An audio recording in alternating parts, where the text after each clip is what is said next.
Welcome, everyone, to week 3, day 3 of the CDL preseason tournament for Rally Esports and Da Vinci's.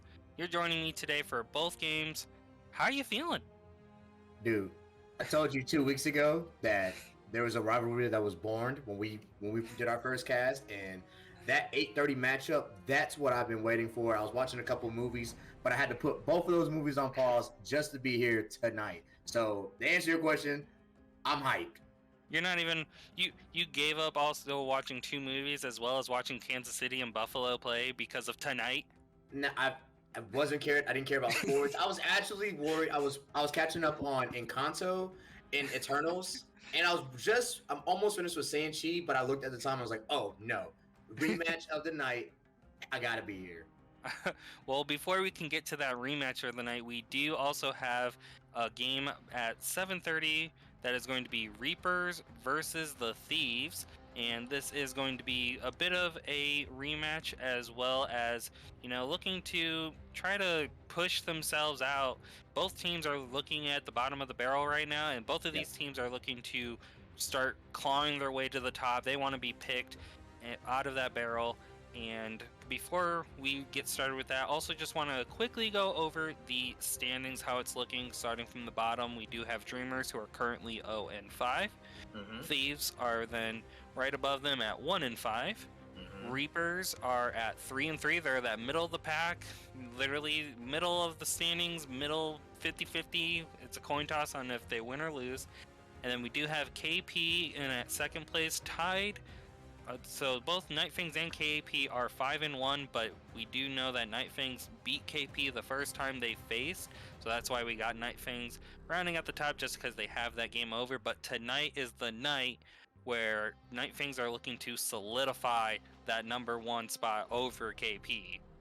And even though that we have that juggernaut matchup coming in the second round, this first round is not to sleep on either because like you said, both of the teams are in pretty much in last place. Reapers are 0-5. I'm looking to see who's out of that team is going to push to be their MVP, carry the team on the back, and essentially get them their first win of the season, I guess, the tournament. I mean, when it comes to searching the shore, I made the TikTok. I told Kels I would do it for her, and I did it. I made the TikTok. She's tired of being the last one alive, and I mean, Dreamers, they're just saying it's too damn bad. You keep digging. And I mean, if it comes to search, we may have to look to see if Kels can inspire her team to not let her be the last one standing alone. But Dreamers have definitely, even though they're 0-5, they've just constantly been showing this improvement in like the rotations and the aggressiveness. I mean, even versing them yesterday in the friendly game with the staff versus Dreamers, it was one of those like, yeah, like we're going up against them, and I'm like, yo, what's that gun setup you got? Because, apparently if I'm going to be playing some core modes, I definitely need to start playing with some of these teams. So essentially, you have Kales is the person to look for.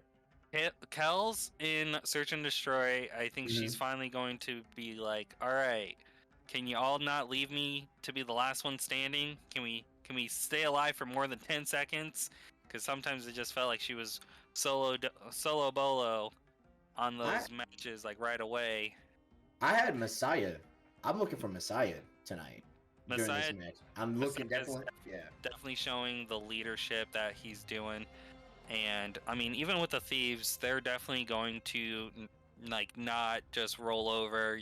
And they've been strong. They've had strong showings as well. And I think Yukio is gonna like give us a game to watch out for. I definitely have his name starred by my notebook on the side right here. Yeah, Yukio's definitely been putting in the time, even calling out in the Discord, looking for teams and like getting the scrims, getting the practice in. And just to quickly go over for the Dreamers versus Thieves, the map 1, so the hard point is going to be on Bow Cage. That's a typical one we've seen. And oh my gosh, someone let it happen. We're going to map number 2, Search and Destroy on Desert Siege. I thought I was like, I don't know. I definitely pushed for that being, in the staff game, and maybe we're seeing the change happen. Maybe I got the wheels turning that everyone's going to be throwing Desert Siege in. But then for You the second, finally get your wish. You finally I get your wish because you've know. been pushing that for a good minute. I have. We played it yesterday. We had fun. I mean, Shreds definitely carried us in that, and it was just tons of fun. And we are then going to see map 3, the second hardpoint, being on Tuscan. If we do go to a map 4, it is going to be search and destroy on Tuscan, so back-to-back Tuscans. And Yep. if we do get that final map 5, it is going to be Berlin hardpoint if we get there. And I mean, I'd love to see a natural 5 maps. Hey, what's up? I just wanted to take one quick second to thank you guys and thank our sponsor today, which is, of course, Gamerware. Gamerware. From your favorite streamers merch to custom team jerseys, Gamerware has got you covered. Go to www.gamerware.com, use our code RALLYEsports, and find yourself a new shirt to live in today.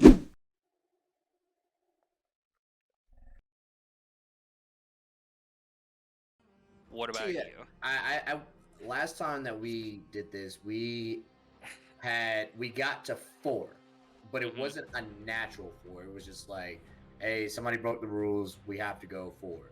I want a natural 4. I want a natural 5. Like, Right. can we get to that? Can And we see that? yeah, it's definitely going to be one of those to look out. And with this matchup, with both teams being close in the standings, I mean, it did seem that a lot of times, like, we're getting the 3-0s, or sometimes, team can pull out that first search and destroy, but can't close on the fourth one. But I definitely can see with the improvements that both Dreamers and Thieves have been working on, that this can go 5 maps naturally. Well, I got a Da Vinci's prediction. You know, I got to make my crazy predictions, and here All we right. go. 5 games. I'm 5 calling it. 5 games this first round. 5 games. He's calling 5 for the 5 first games. one. Yep, 5 games. And I Okay. give it to. And you know, I'm gonna give it to. Who?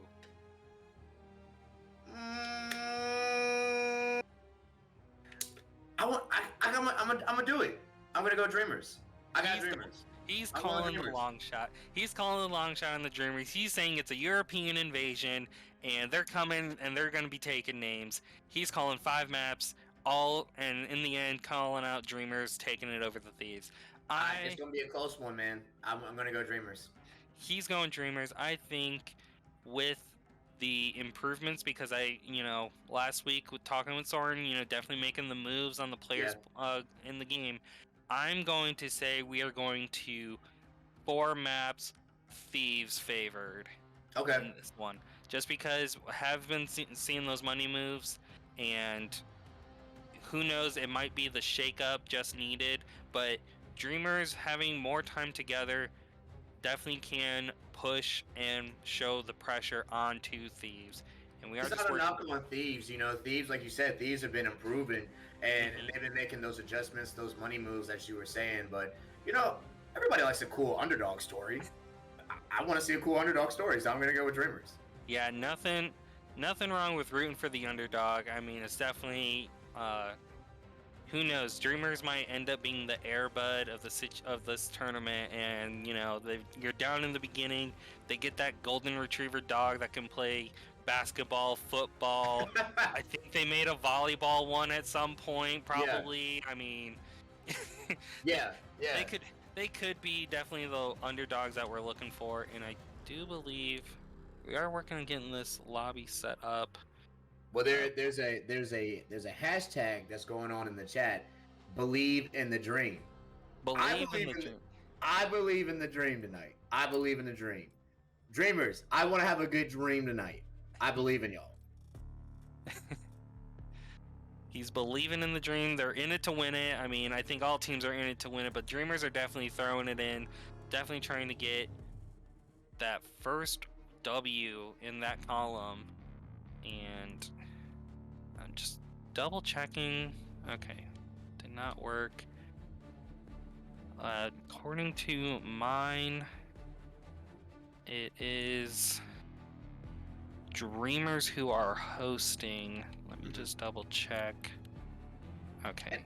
And as I'm in your party, I guess I got kicked out again. But as we're getting situated to get into these parties to watch some matchups, there you go. Got an invitation from you. What will be the strategy that you would have if you haven't won any games, right? Like, what are you telling the team? What are you hoping to do? What have you practiced on to finally officially get your first W?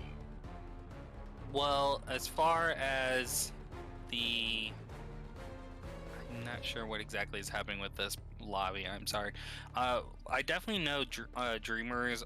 You know, they may be at the bottom of the barrel, but they have definitely been putting in the time and putting in the work for it. Because, I mean, Messiah's been streaming, and it just seems like every single time I catch him on the stream, it's all about, leveling guns, potentially, as well as, just putting in that time. They're making the callouts during the games and just trying to figure out what is happening here. And they're definitely putting in the work, putting in the time, and working on together.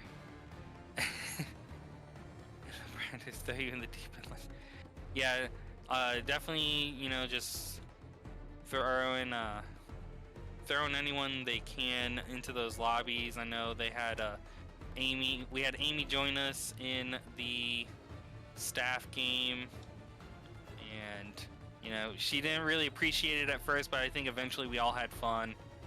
Mm-hmm.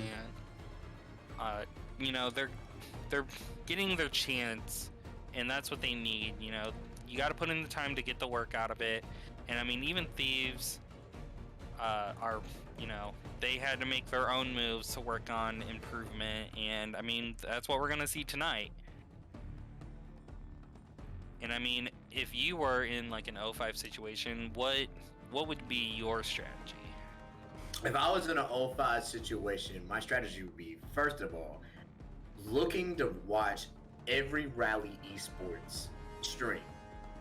I am watching their streams. I've got the notification up on Twitch, and I'm just studying the different teams, seeing the different moves, seeing how they react. I mean, some teams, they have their gameplay and how they want to play, but you can kind of mimic what they're going to already do. So I'm already studying them first. The second thing that I'm doing is that I'm trying to sort of kind of emulate that and kind of be aggressive. Like, I'm already 0-5 now. Like, I've got to go. I got to get a win. So this game for me and my team, I would want to be really, really, really aggressive. All right, you heard it from Coach Da Vinci's. Coach Da Vinci's is back. Coach Da Vinci's calling it out, saying, I'm 0-5. You got to put in the work, and he's looking to take names. Coach Da Vinci's is back, man. Coach Da Vinci's is back. But I need that one person just to step up, One person on the team, essentially, like how you carry me when we play Warzone. Mm-hmm. Like when I was playing Warzone, I was getting like 10th place, 11th place. I was losing. But then you got on the team and you stepped up. You were talking. We were communicating. Hey, we got to do this, whatever. Those games of me and you played 4th place, 3rd place. I've never gotten those places before until I played with you. So we need that. I feel like one of those two teams has to have that leader to step up and communicate. That's the word of the night: communication and aggressiveness. All right, just working on getting the caster in. Hold on. Wait. Streamer. Missing. Is it the? Oh, you know what? I didn't notice either. It's the battle of the baby girls again. Battle of the babies again. Right, it is going to be Battle of the Babies again. Okay, if he's on the Rally Esports account, there we go. All right, invite to the game. Hopefully get in. All right, there we go. We got Rally Esports. Go ahead, we'll get him switched over down to the Codcaster. But yes, so other than seeing Messiah and Yukio, we are Mhm. also going to have to look into the battle of the babies. The I mean, battle of the babies. Who will be the baby? nobody puts baby in the corner. That's rule number one. Nobody puts baby in the corner. Rule number two, I'm the baby. You're the baby. So now Well- there's three fights of who's the baby. Well, no, that's what's going to be saying. I swear those hot mics on those kills Yeah. are definitely going to be like, I'm the baby. And then I'm the baby. No, I'm the baby. And I definitely can't wait for that. I put in a ready chat or a ready check for the podcasters, and I think we are finally getting the R's in ready to start loading into Bowcage. And first hill is going to be that dead center of the map that we all know and love. And I mean, Yukio versus Messiah and Baby versus Baby. So that's going to be two matchups. That's going to be very, very interesting. And I do know if Soren were in this voice chat, he'd be yelling at me, just be like, "Oh, just call it Z Baby." But I mean, it's Baby. It's baby. All right, and then I did talk about this with Shred. With the most recent updates and with the patches, the beginning matches in the private games, especially with CDL settings, now have a 30-second buffer timer when loading in, and I think that's definitely helped to make sure people load into the match. And Okay.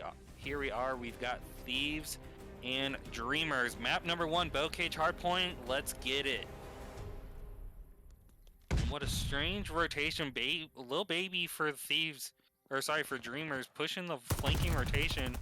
Sees Novi, but Yukio takes him out, and Yukio just watching the point on the outside there, and it's only 4-2. Both teams just left the point after clearing it. Strange. Definitely something to make sure they're working on. Z Baby getting the nice kill down onto Baby. That's the first Baby versus Baby. And I think they heard us. They already started off that rivalry.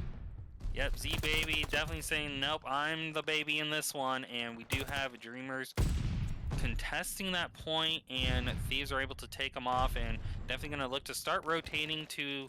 We do see Thieves are starting the rotation into tanks, and Dreamers are just kind of sitting there waiting. Like, no one fully rotated over, and we're definitely seeing this Yukio and Dave Novi just back and forth, 1-for-1s. Z-Baby takes out Kells while holding the tanks, and the spawns aren't terrible for Dreamers right now, but they are definitely going to have a hard time pushing in. Z-Baby just still holding onto the tank. Kel's getting some contested, but then easily taken out.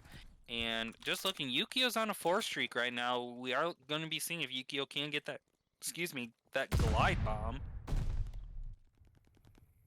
And Baby Girl takes out Z-Baby on the tank, says, no, now I'm the baby.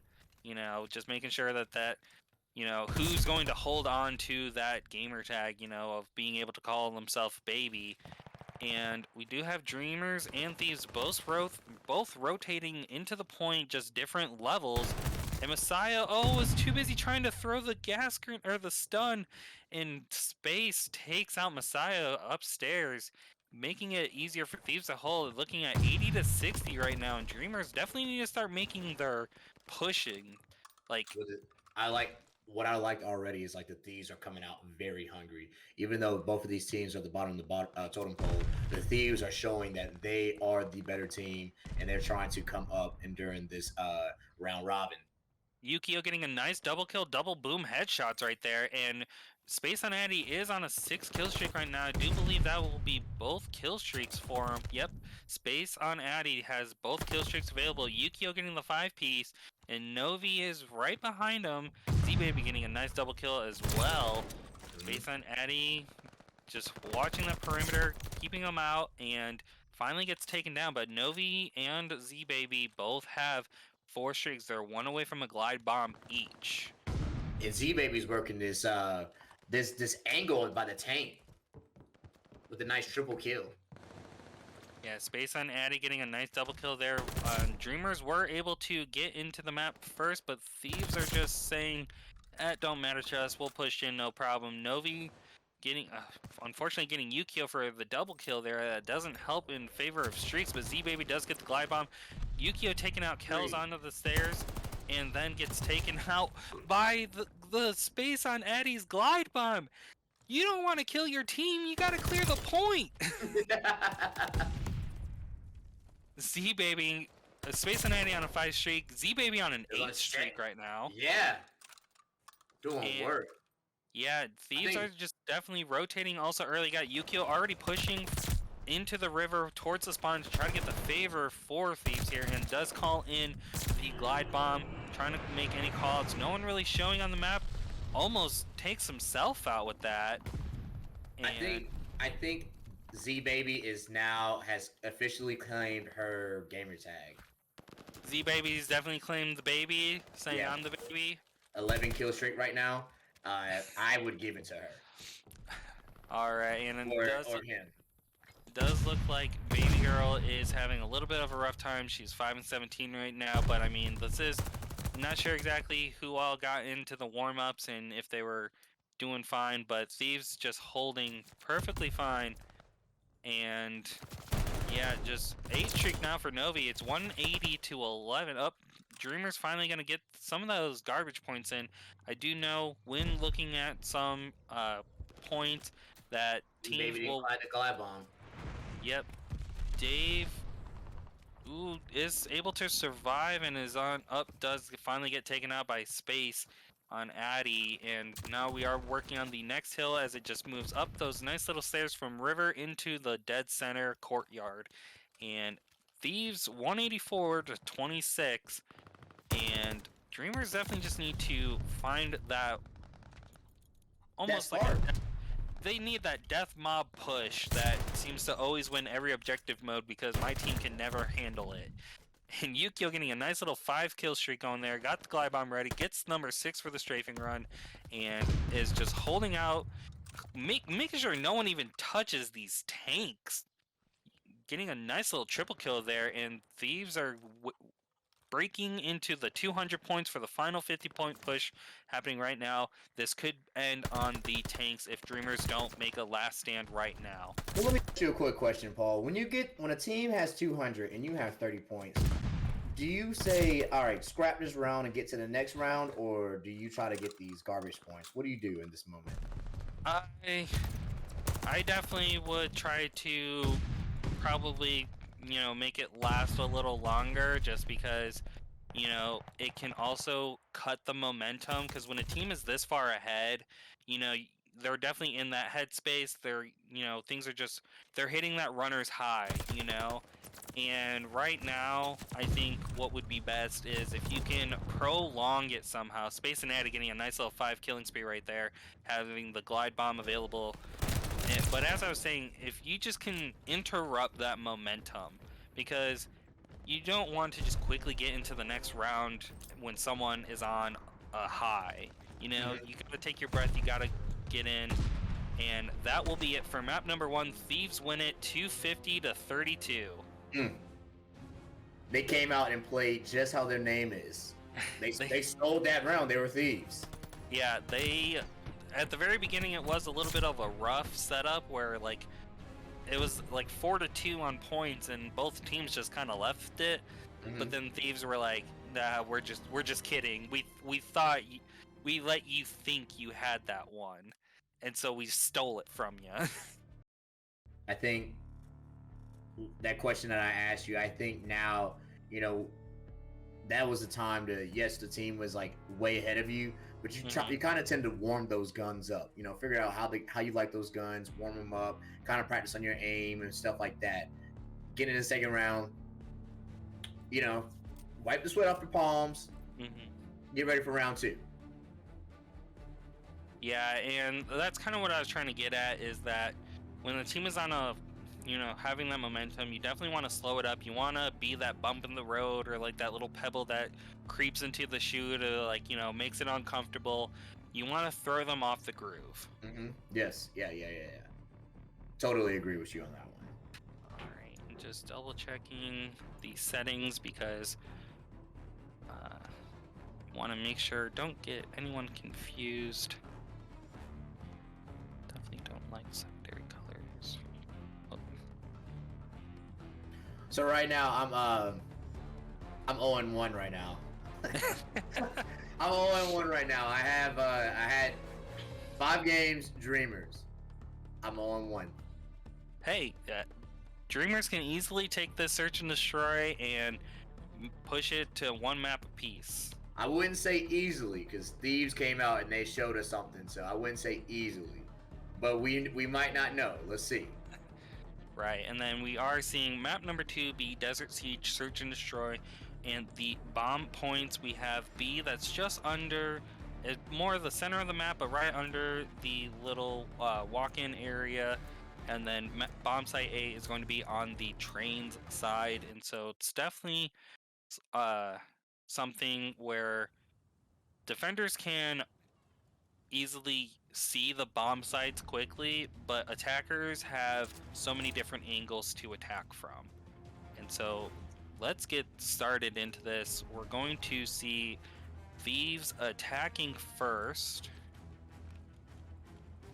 And Kells is definitely probably telling everyone right now, stay alive. I don't want to be the last one alive.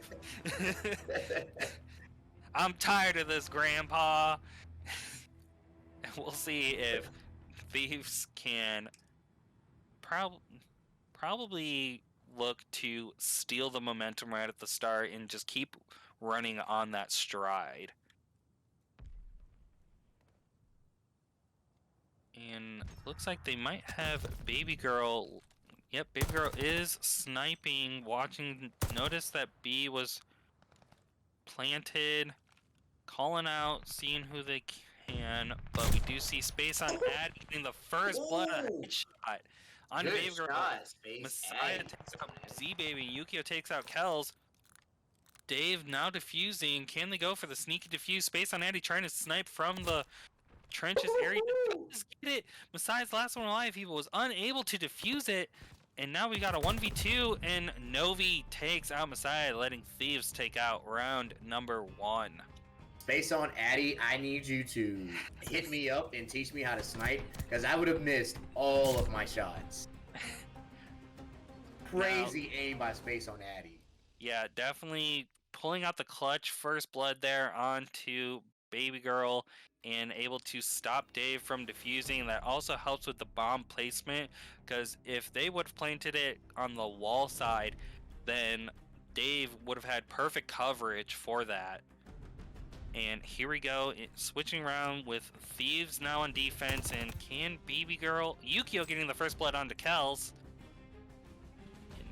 Are they know the bomb is down. Z-Baby takes out Messiah, 2v4 now, and they're just steamrolling. Dave taking out Z-Baby, and Space getting Dave with the grenade. And Baby Girl is now the last one alive, and definitely seen Baby Girl be the sniper of the group. And when you're the last one alive and you're the sniper, it is always the most stressful situation, because now you got to get up close and personal, and Thieves are making sure that they were able to capitalize on that, taking out Novi, taking out Baby Girl right here at the end, going up 2-0. I think some adjustments need to be changed. like right now. Like starting right now. Space on Addy does have a 3 streak going right now. 2 more gets the glide bomb that sets it up perfectly for just near the end where you can make any call outs. Thieves going on the offensive right now, looking for the hard push onto B. We do see bomb is already trying to get planted. They are seen there, but can Yukio get the bomb down?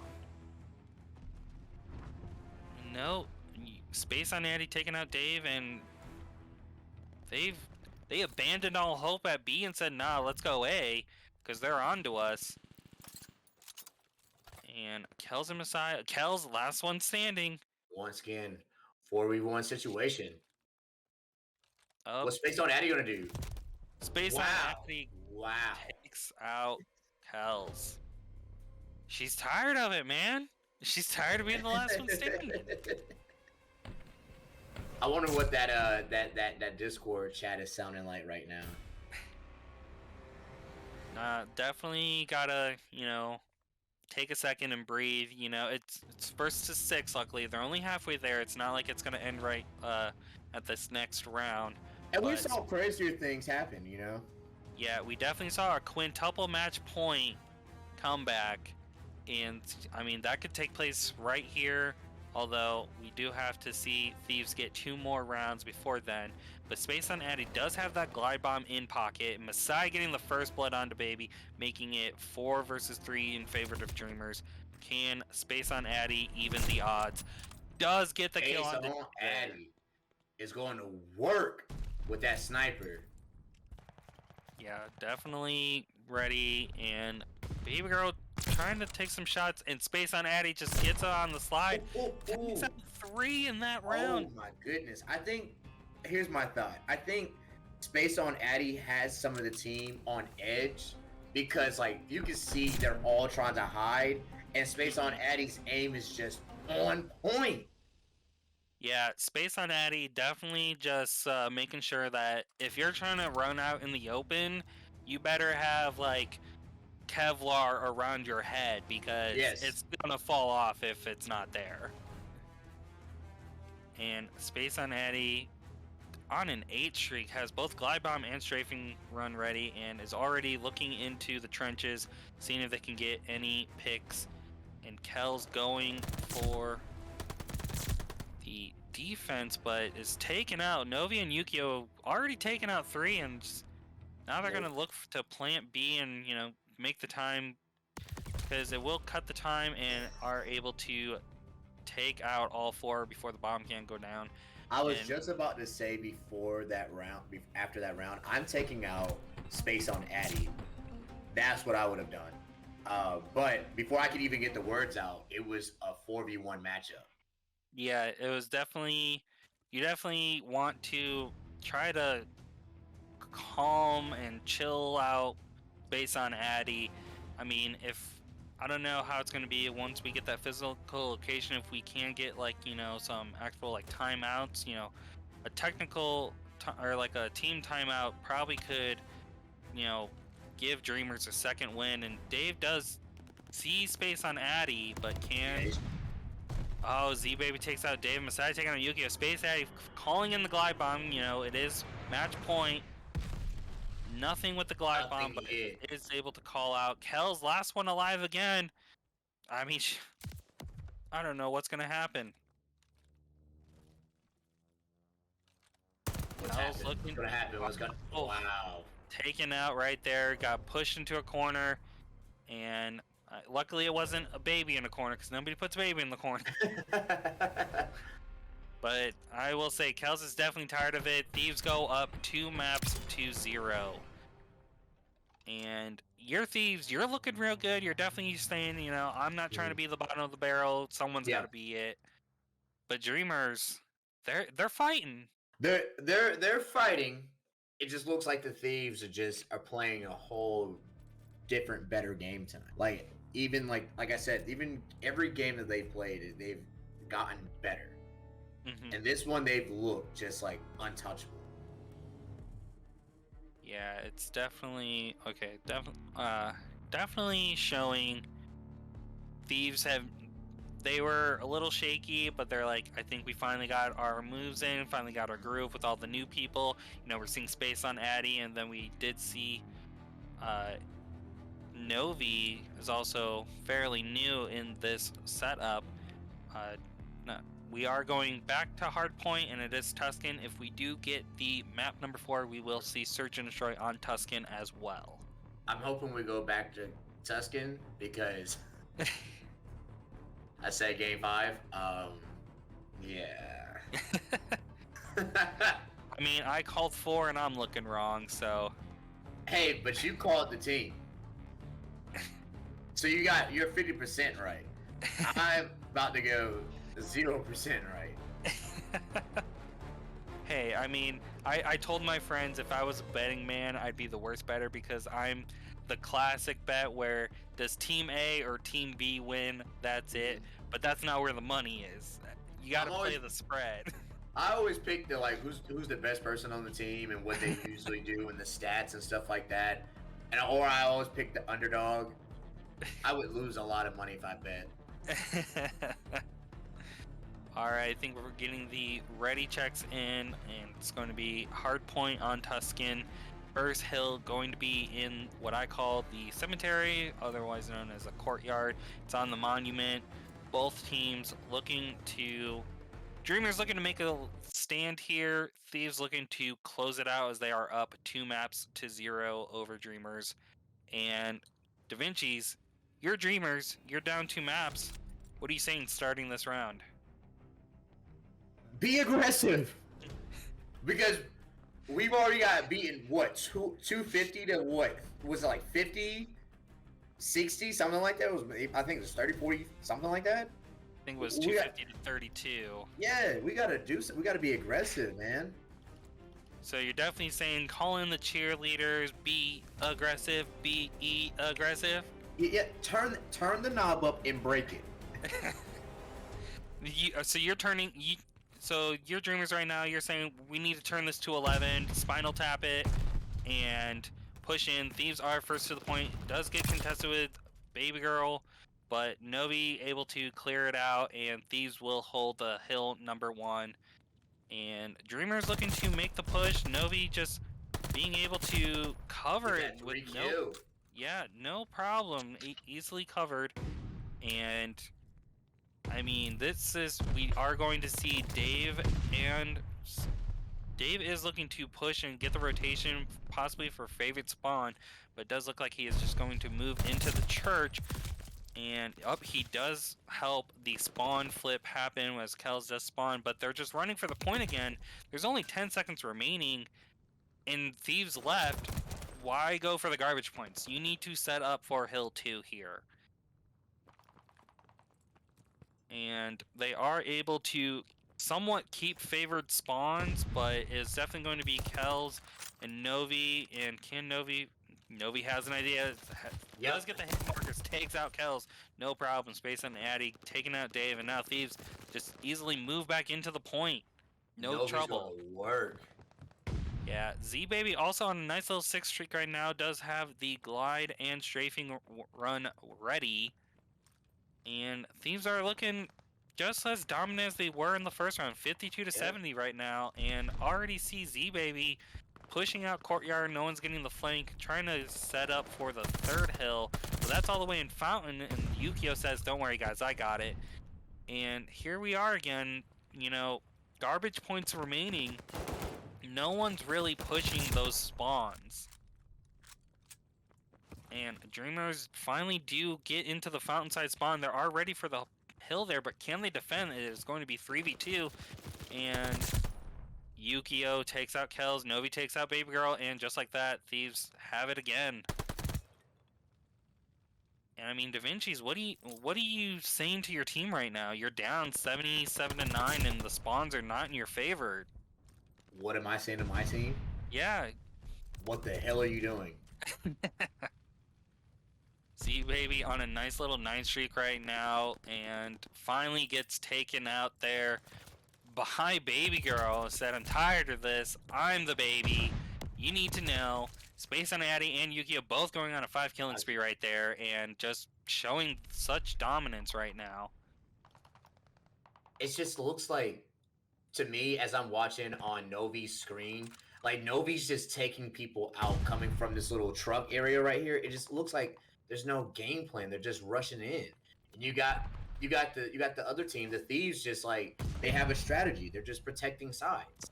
Now we do finally see that Dreamers had 3 people on the point, but one of them left it, and Thieves were able to essentially push in all together as 4. And Dreamers did manage to clear them all out, and this could be the spark that they needed. Dave getting a nice double kill right there and able to help push and hold the church. Is this the spark? I think there's a little spark. Come up with a strategy. Like, you can't just run and gun. Yeah, it definitely seems that they had the spark right there, but the other thing that always tends to happen is once you finally push into that point, you have and cleared it out, everyone just stayed in the point, and you don't need all 4 bodies on it because it doesn't speed up the time. The time that the points count is consistent, essentially 1 point a second, but spread it out. Make sure that you can cover longer angles and watch the flanks. Here we are moving into the hill number 5, being at maps before we go back to the monument. 145 to 28 right now. Dreamers need to find that spark that they did in the church. I mean, someone must be listening to Hoser because they took him to church.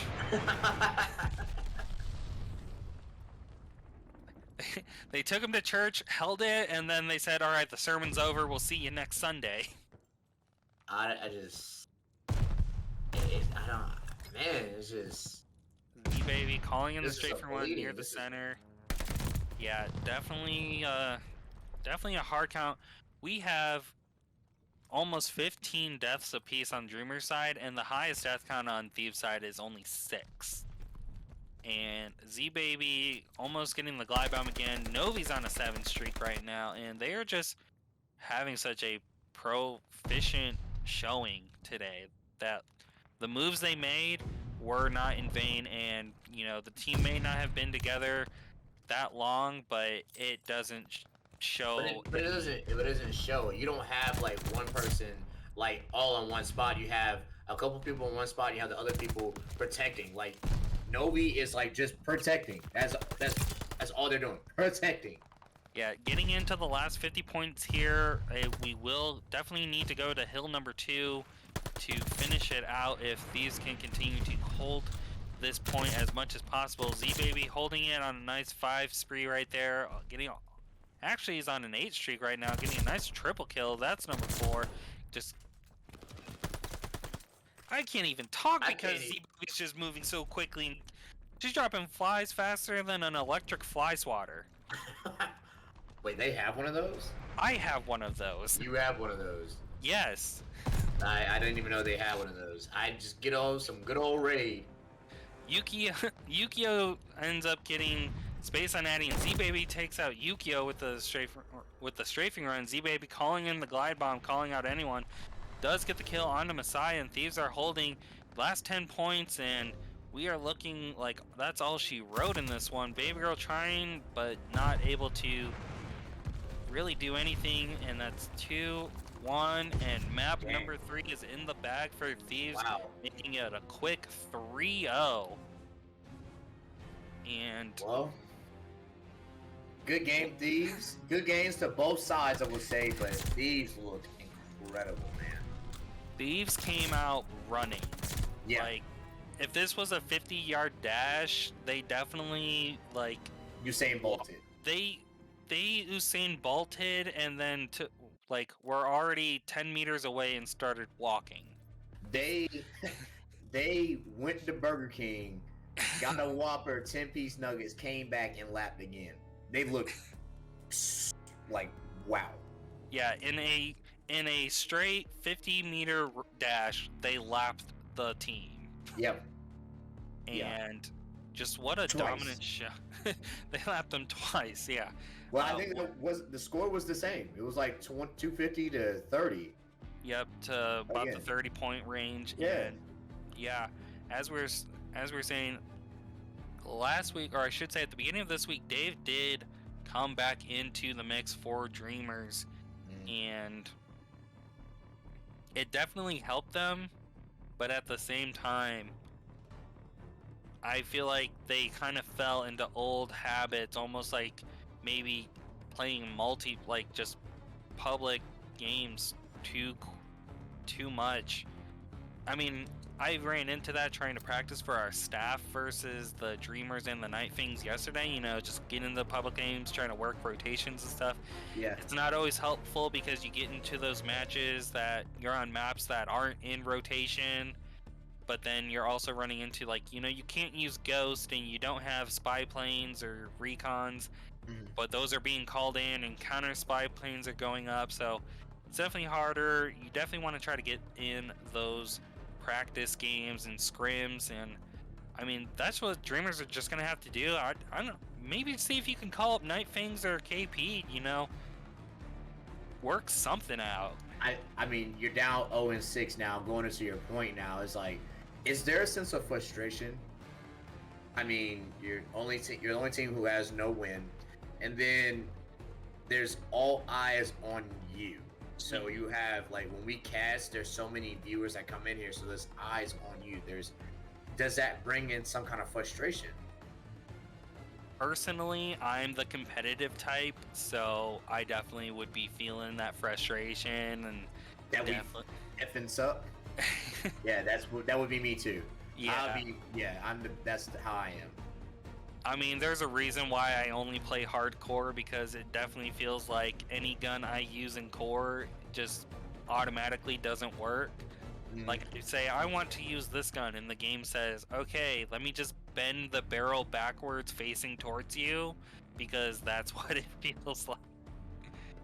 And, I mean, it's all about putting in the practice, putting in the work, but at what point do you, like, scrap your plan and say, we need to go back to the drawing board and work on some new strategies? Now, after this game, go back to your old footage. I mean, I'm a sports guy. I believe in watching footage and seeing what the other team does to, get ready for the other team, or seeing what you did wrong to get ready for the other team. Go back. Go back to watching this footage. Once it ends, go back, see what you did wrong. Go back to the previous times and see what you did, so you could do differently. See what the other teams are doing to kind of change out. But now is the time to change your game plan. Like, you don't want to end the tournament and have no wins. Then that's not good. It makes the game not fun. We're playing video games. It should be fun. Right, and I mean, that's also something that you can work with your team, is, making sure you are having fun even when it's a stomp. Because, I mean, when you do get stomped, it's hard to just say, like, yeah, let's go back at it, let's continue.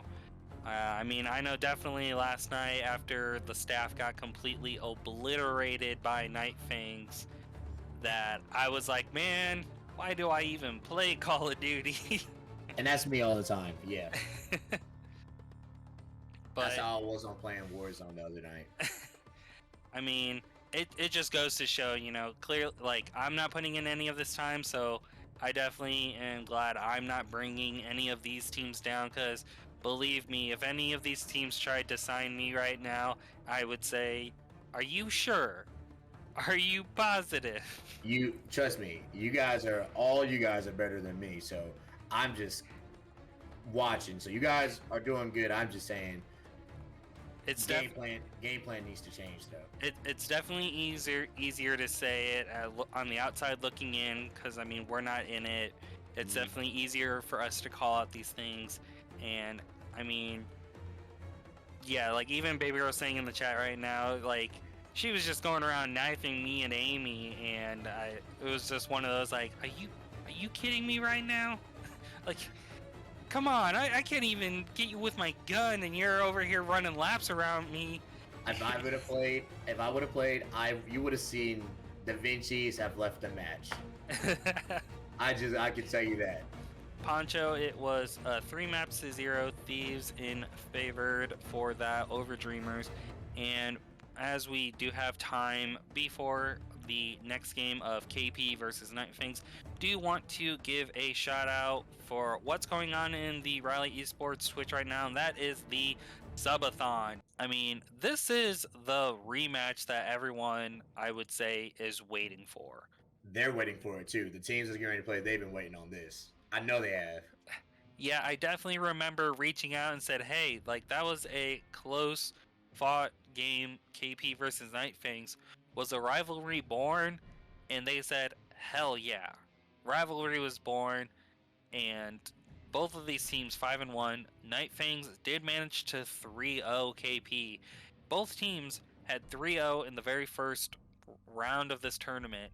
They 3-0'd their respective opponents and then went at it. We said it was going to go 5 games. Nightfangs said, nah, we're making sure it's not going to 5 games. I think KP right now if they could, are going to try to take it to 7 games. I mean, this is good. These are two juggernauts going at it. I mean, both of them got great offensive and defensive powerness. And this is going to be, like you said, this is the team. These are the two teams to watch for. I'm like really excited for this matchup. Like I've already got it on I got it on my booklet again. James, aka Big Chungus, I still need you to change your name back to Big Chungus. Definitely need you to just go ahead, go back to Big Chungus, because it was so much more fun to say. Yeah. Same. It was so much more fun to say it, but you know, James is cool. I'm gonna come up with a cool name for James. Like, I don't know. I'm gonna figure it out. And then of course, you know, I got my man Ziggy. Ziggy's in there. So I can't wait to see. I can't wait. That's the matchup for me tonight. What about you? I mean, if I recall, which I'm terrible at recalling, let me just quickly. Nope, wrong thing. Wasn't it Turtle and Chungus were the big one? Yeah. And I was trying to look at I couldn't find the roster. I was making sure that Turtle was on the team. I can't forget about Turtle. Sorry, Turtle. So sorry. Ooh, because he's definitely a part of that he's definitely a part of that dynamic team. Okay, here we go. Because if you mess with if Big Chungus don't get you, Turtle's gonna get you. Right, and looking for them now. Yep. So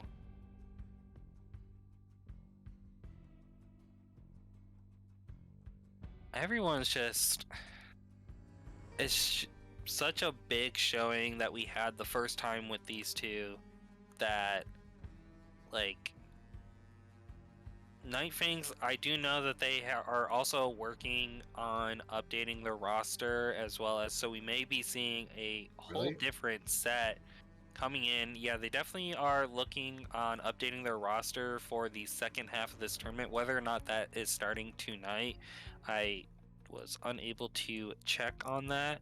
But I mean, even with who they're rocking now, you know, Poncho, Chungus, Noel, Adam, and Grim, like Grim being a sub there, they all were having their own individual dominant showings.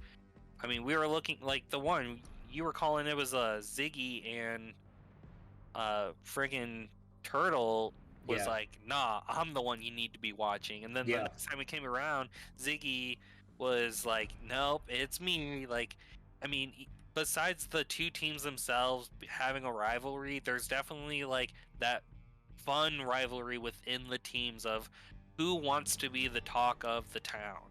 But that's the cool thing about a tournament, because like in the tournament that in this tournament that we've been seeing a lot of 3-0s. We've been seeing a lot of matches in like this. We've been seeing you know, we want to see like what teams are going to start a rivalry, and we got it. This is the teams. These are the two teams that are, I wouldn't say they don't like each other, but I would say that these are the two teams that are trying to prove that they are the best of the best. Yeah, about to be like trying to be that one Marine guy in Men in Black, because we're the best of the best with honors, sir. And I mean, me trying to play against any of these guys, I'm like the Will Smith, except I'm not that good as Will Smith. You know, he's the one that ends up making the whole thing, but I'm the one that's probably like, I'll end up flashing myself with the memorized guy. I'm like, hey, how do I use this again? How do I play Call of Duty again? yeah, and that's always me. Like I always like when I hear the boots in my ear in my headphones, I'm always running. I like run the other way, and I always die. So you hear those footsteps, you're like, ah, yes, someone's right around the corner. I can get the drop, and Da Vinci's gone. But watching these guys is just watching these teams is just so amazing how like their skill set is, and just like how they prepare to get to these moments. Yeah, I mean, I caught myself yesterday in the staff game trying to use my Warzone movement. Yeah. Trying to like slide cancel, and it just like did nothing. And I'm like, man, why am I Why am I trying to slide cancel right now? It's not Warzone. Not against. Definitely not against these teams. From what I've seen, not against these teams. You No, can't do that. they're definitely like 720 no scoping, like running 3 laps around me by the time I even realize they're there. I'm surprised yesterday in our game versus Nightfangs that I was able to clutch 1 round with as we were doing snipers only. Yeah. Like, I'm surprised I got that. Snipers only? We did a snipers only search and destroy, and I managed to clutch 1 round. Funny story. I know people don't want to hear stories. They want to see these matchups, but quick funny story. I played before playing. I don't really play Halo. The last really time I played Halo was Halo 2. I got the new Halo, so I've been playing that. You've seen when I'm on Discord, I've been playing Halo. But before that, the last time I played Halo was Halo 3. I played it one time and I played online. And it was a match of snipers. And I got destroyed. I've never played Halo ever again. I turned it off immediately. So just imagine if I was playing with you guys on just snipers, search and destroy. Oh yeah, I would not be here tonight. Call of Duty would have been deleted off of my PC. Well, I don't know about you, Da Vinci's, but I need to be right back because I need to go hydrate. KP Renegade redeem that caster hydrate, so I need to go get something to drink.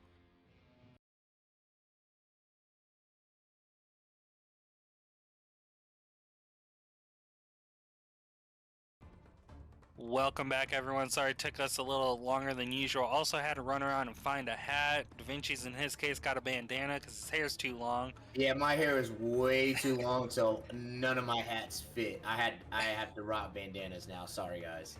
All right, but hydrating. Gotta hydrate. Cheers to a good match right here. Good to a good stream. Yep. Cheers. And we are working on getting the lobby set up, trying to get us all added, and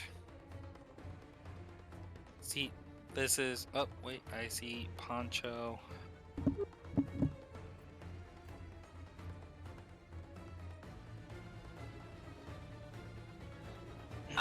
Hey, I'm reading the chat and it says that I'm cheating because I'm wearing a bandana. I can't wear any hats over my head. Like, my hair is way too long. I'm like growing dreadlocks, so I can't like put none of my hats that I have. They do not fit. None of your hats fit? None of my hats fit. It's like I feel like I just wasted a lot of money because I have a lot of hats. I definitely like the flat bill kind, especially the snapbacks. Yeah. I got this nice one, mine with my favorite phrase. Dave I like Frosty. Hell yeah. I definitely have some other hats, but you know, we'll just have to get you a big old snapback, or maybe we can get you the Doug Dimmadome hat. Maybe I can rock that. It says somebody said that it may not fit, but it could sit. I guess. Hang on, guys. My movie is going off for some reason. I don't know. All right, unable to change. Nah, we're getting it all set up there. Gonna be just a slight delay, so we're getting everyone into the lobby, and also setting up the. Sorry about that. I had a movie on pause, but then like the Samsung decided to turn it back on. Team 1 is Nightfangs.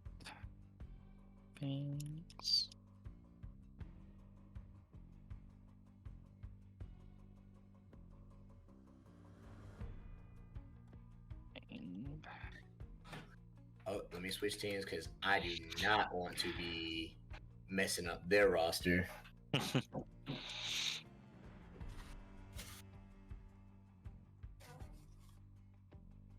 It's going to be chaotic.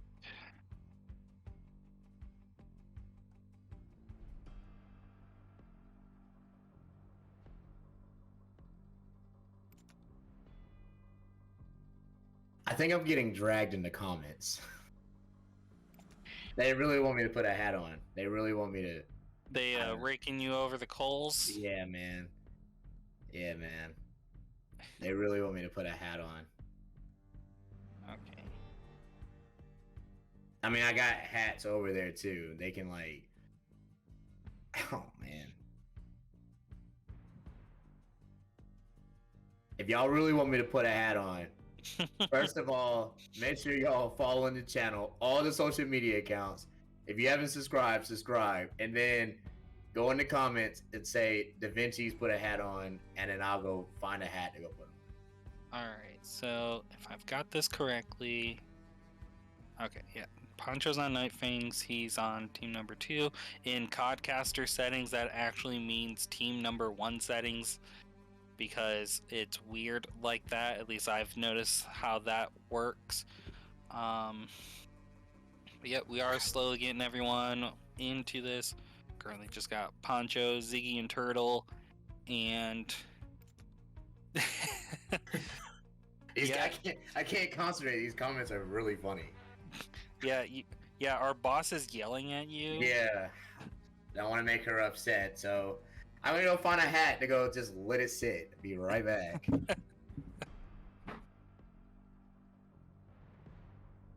And then while that is going on, we can also quickly go into the map. Map number 1, hardpoint, is going to be on Tuscan, as we do have that currently set. When we go to search and destroy, it is going to be Berlin, and then back to back Berlin. So we will have the search and destroy followed by hardpoint on Berlin. If we do get to that map number 4, the second search is going to be on Tuscan. So we're starting out in Tuscan, could possibly go back to Tuscan, and then if it does go to a game number 5, it is going to be a hard point Gava 2, and this is all before next weekend when we finally put control into the rotation. Still working on figuring that out. I know the CDL added it, but apparently some people are still saying it is broken. But I mean, I'm super hyped, ready for this new mode to come in, and I mean, this is KP versus Nightfangs, and this is the match that we've been talking about. This is the one that we're freaking hyped. Dude, I got popcorn for this. I actually made popcorn for this matchup. You actually made popcorn for this matchup. I made popcorn for this matchup. Like I'm excited. I'm like, yeah, you know, when you find a good TV series or a good movie, I was like, oh, this movie is tight. You want to relax and whatnot, you go choose some snacks, get you a drink. This is my TV series that I'm watching. This is my lit matchup. I'm gonna be Da Vinci's. What are you saying? Oh yeah, you're just these guys. I won't smack in you guys' ears, but if you don't hear me talking for a while and my mic is on mute, just know I'm smacking on some popcorn. I'm definitely gonna have to try to make sure I keep an eye on you and make sure that you're not smacking your lips while I'm trying to ask for your input here.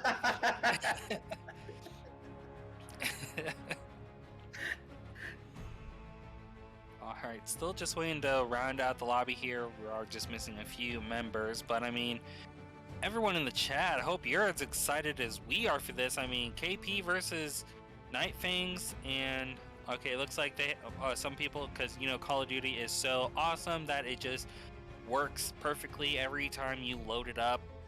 If you don't know, I am being dead serious with the sarcasm here. I mean, yeah, Call of Duty. Just yesterday, I had issues where, like, after we finished one game, it goes, "Hey, you need to purchase Vanguard," as if I didn't just get done playing a game. Like, didn't I just like give you some money? Didn't I just pay for this? Yeah, didn't I already give you money? Like, I'm not Fry here, you know, just shut up and take my money. No, I already gave you my money. It's like that John Mulaney skit, you know, when, oh, literally, it just happened. It's telling me to purchase Vanguard. Yeah, I think if it ever does that to me, that's the last time I'm gonna play.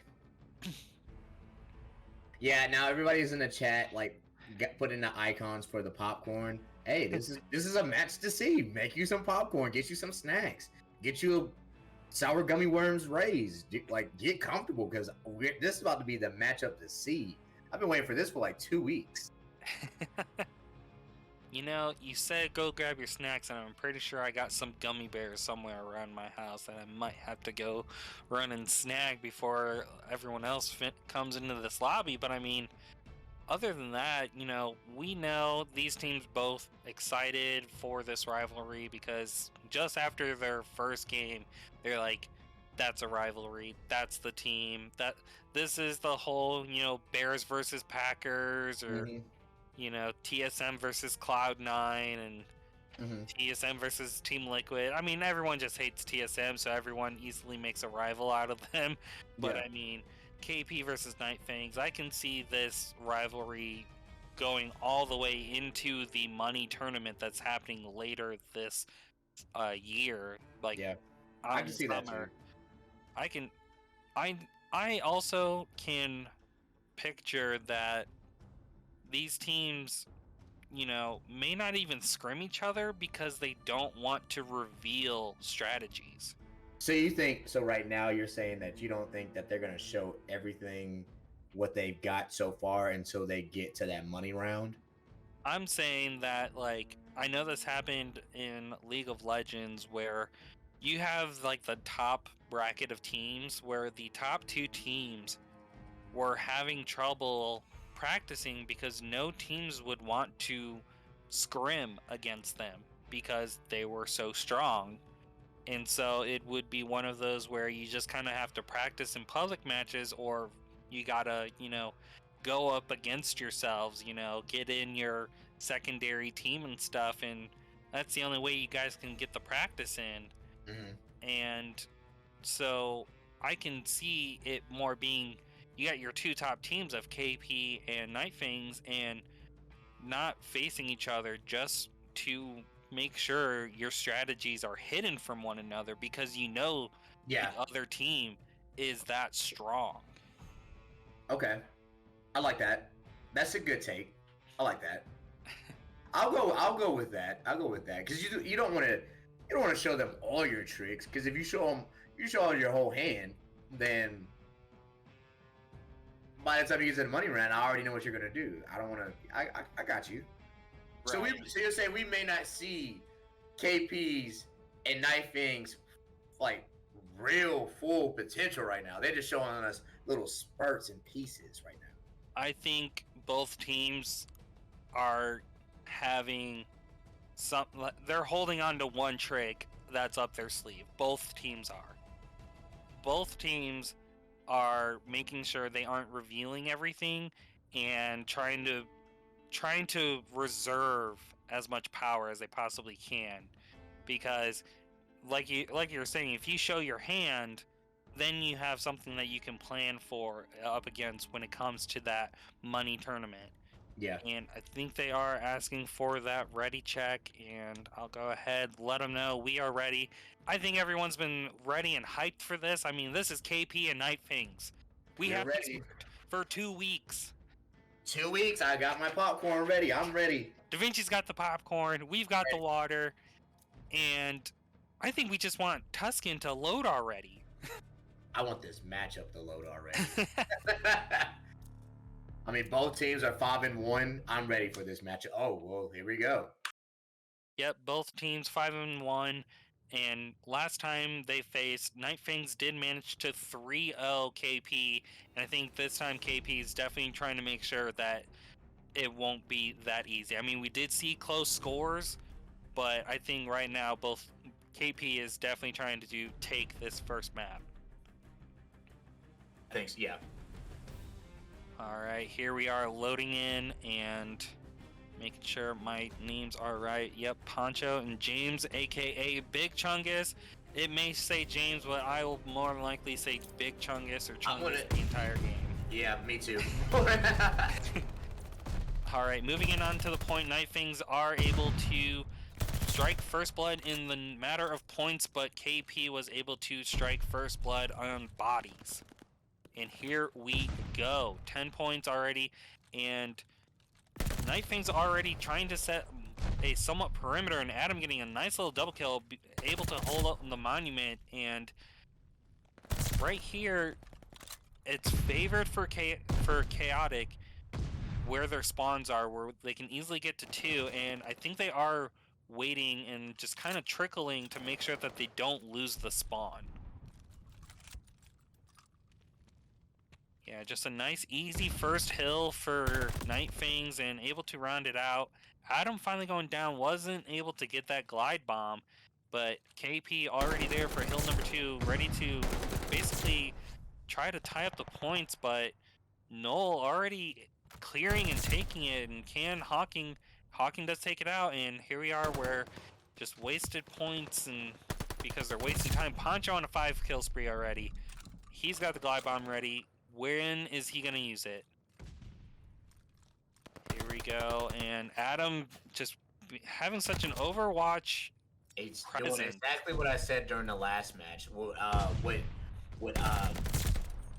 I can't think of the other person's name. I lost my train of thought. But just protecting that angle, not like how we were saying, not trying to just all go in there at once, but just some of them all spread out.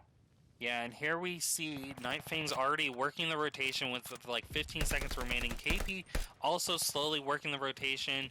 Adam, he might have just missed, think that was Turtle running by, Turtle clearing out in the courtyard side.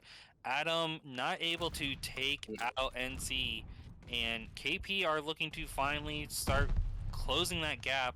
We do see this is over like a 60-point gap right now, but Adam just not dying. He's like making sure he won't fall over. He finally takes him.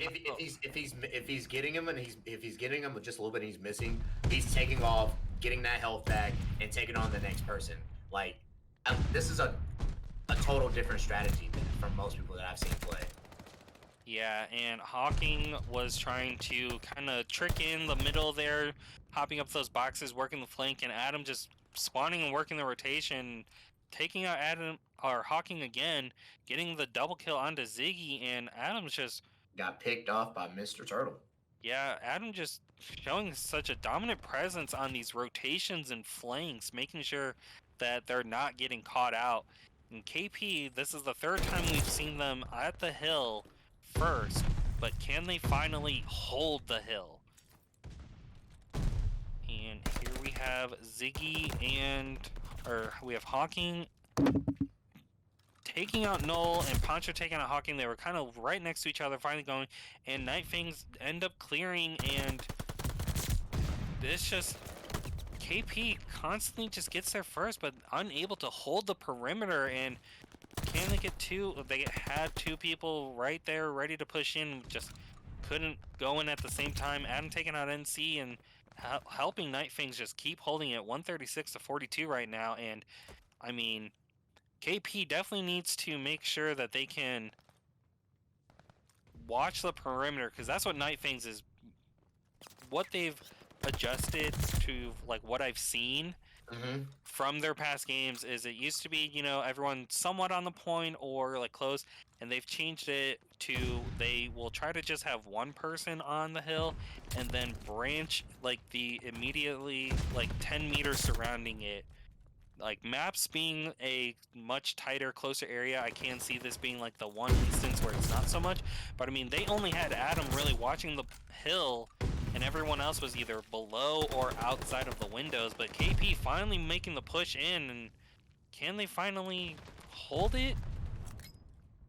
No, unfortunately, they only had Ziggy there. Ziggy taking out 1, but Nightfangs were able to rotate and have 2 there to help cover, and Null and Turtle taking on Null, able to start getting those garbage points. And I mean, you got to get the points when you can, and we do see NC already rotated to hill number 1, but Adam calls in the glide bomb, is more than likely calling it out, aiming for NC, but he does die to Poncho before the glide bomb can go down, and luckily that didn't take out any friendlies.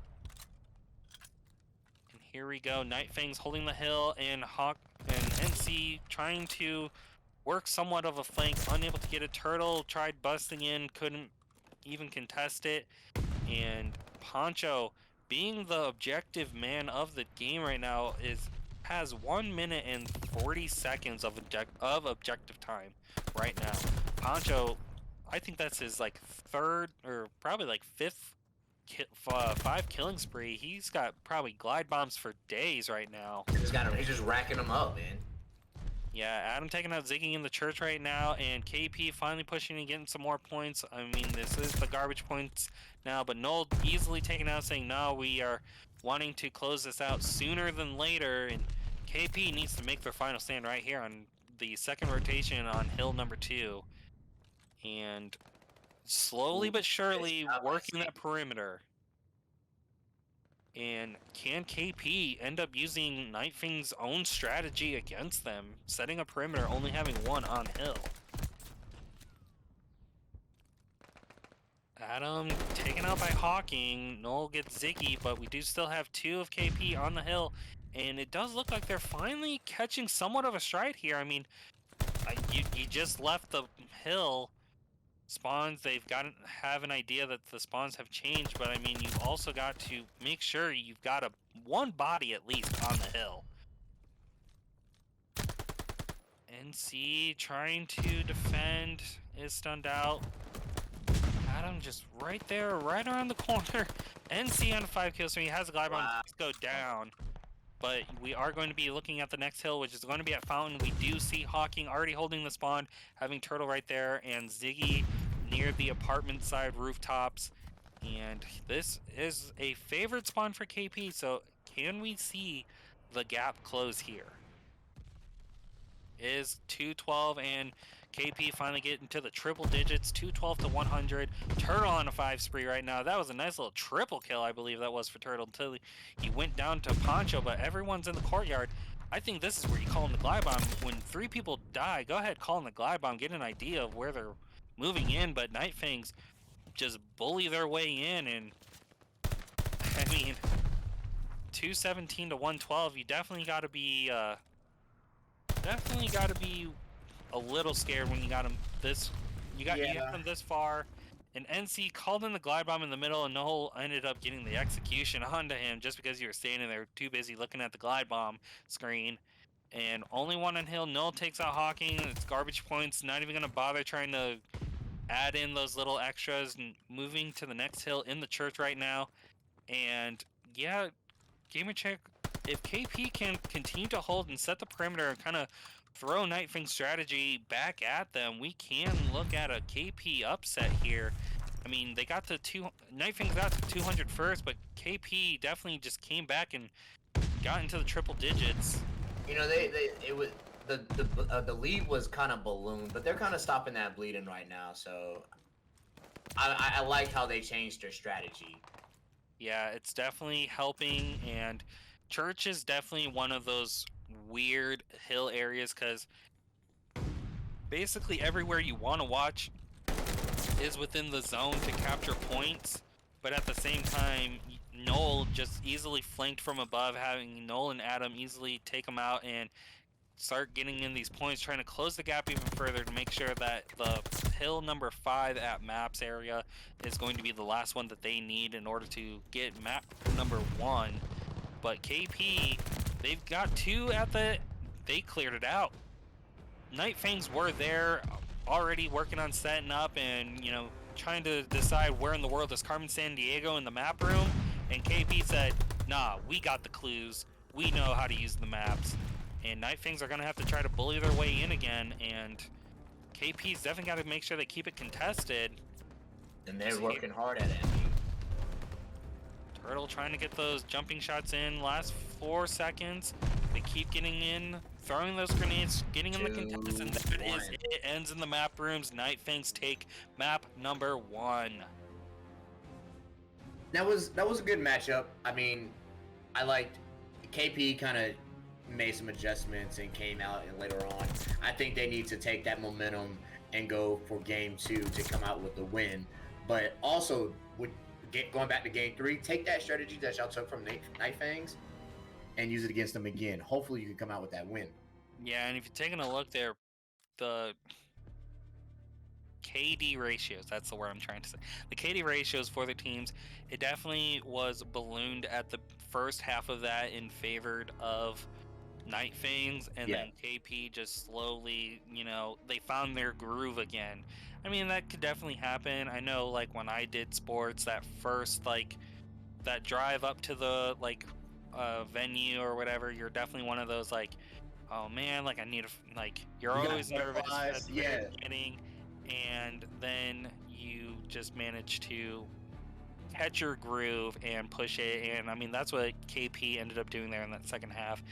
And I believe the lobby may have closed just one moment. I think we're working on setting that up again. Ziggy is on KP. Are we switching host? I don't believe so.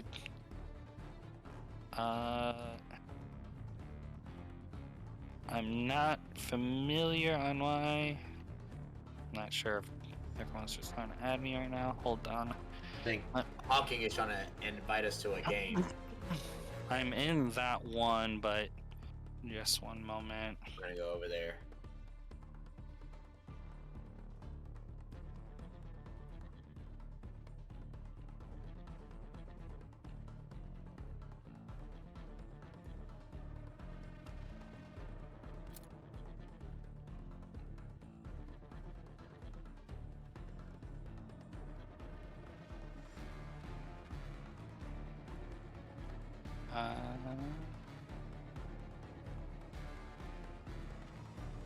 Okay, they did end up going with a host change here, so we are just working on setting up that lobby again. Yep.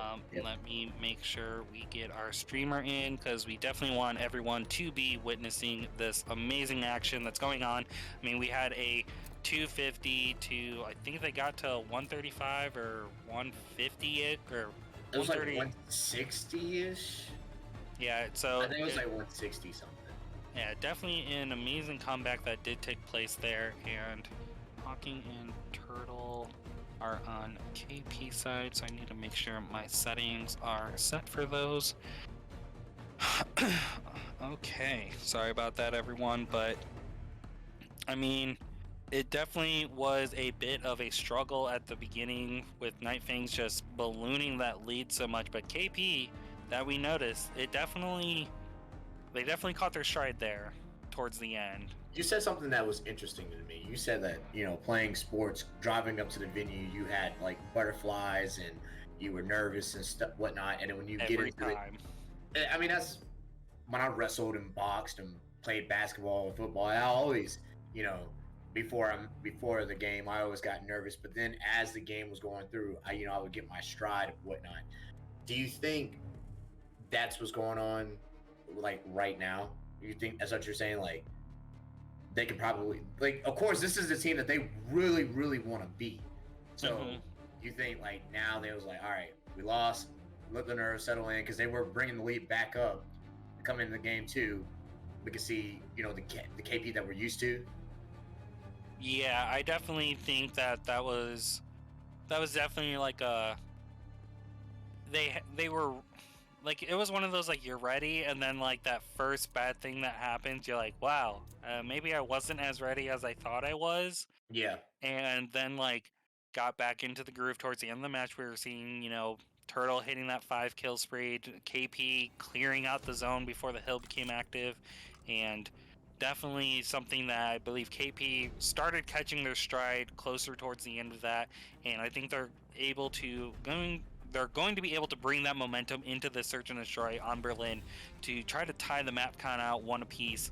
And this is where we are at, with the match starting in the next 5 seconds, and KP is going to be attacking first. Now I was thinking of a different team. I was like, I'm pretty sure we was at this map when I can't remember the teams. There was a comeback at this Turtle map. taking the first blood on to Adam. They're right outside the door. It's always crazy when that happens. The team's literally right on the other side of each other and just have to have an idea or take that wild guess. And Ziggy taking out Null there, and KP plants the bomb at A. KP coming out swinging in this one. Yep. Poncho already the last one alive. I think they're going with Coach Da Vinci's advice. Take out the person that was the menace, and the menace was Adam. The menace was Adam first round, and they took him out immediately. Yeah, that round number 1 going to KP, and that was a ace. That was a team ace for KP. So no one had died on that. They were able to quickly catch the rotations and even just taking those lucky guess that I believe someone's on the other side of this door. And sometimes that is a lot harder because most of these people, or at least like when I do, you're running ninja, so it's like you can't always hear their footsteps, and it's like, do you think he's there? Because I would have been there by now. Do we take the shot?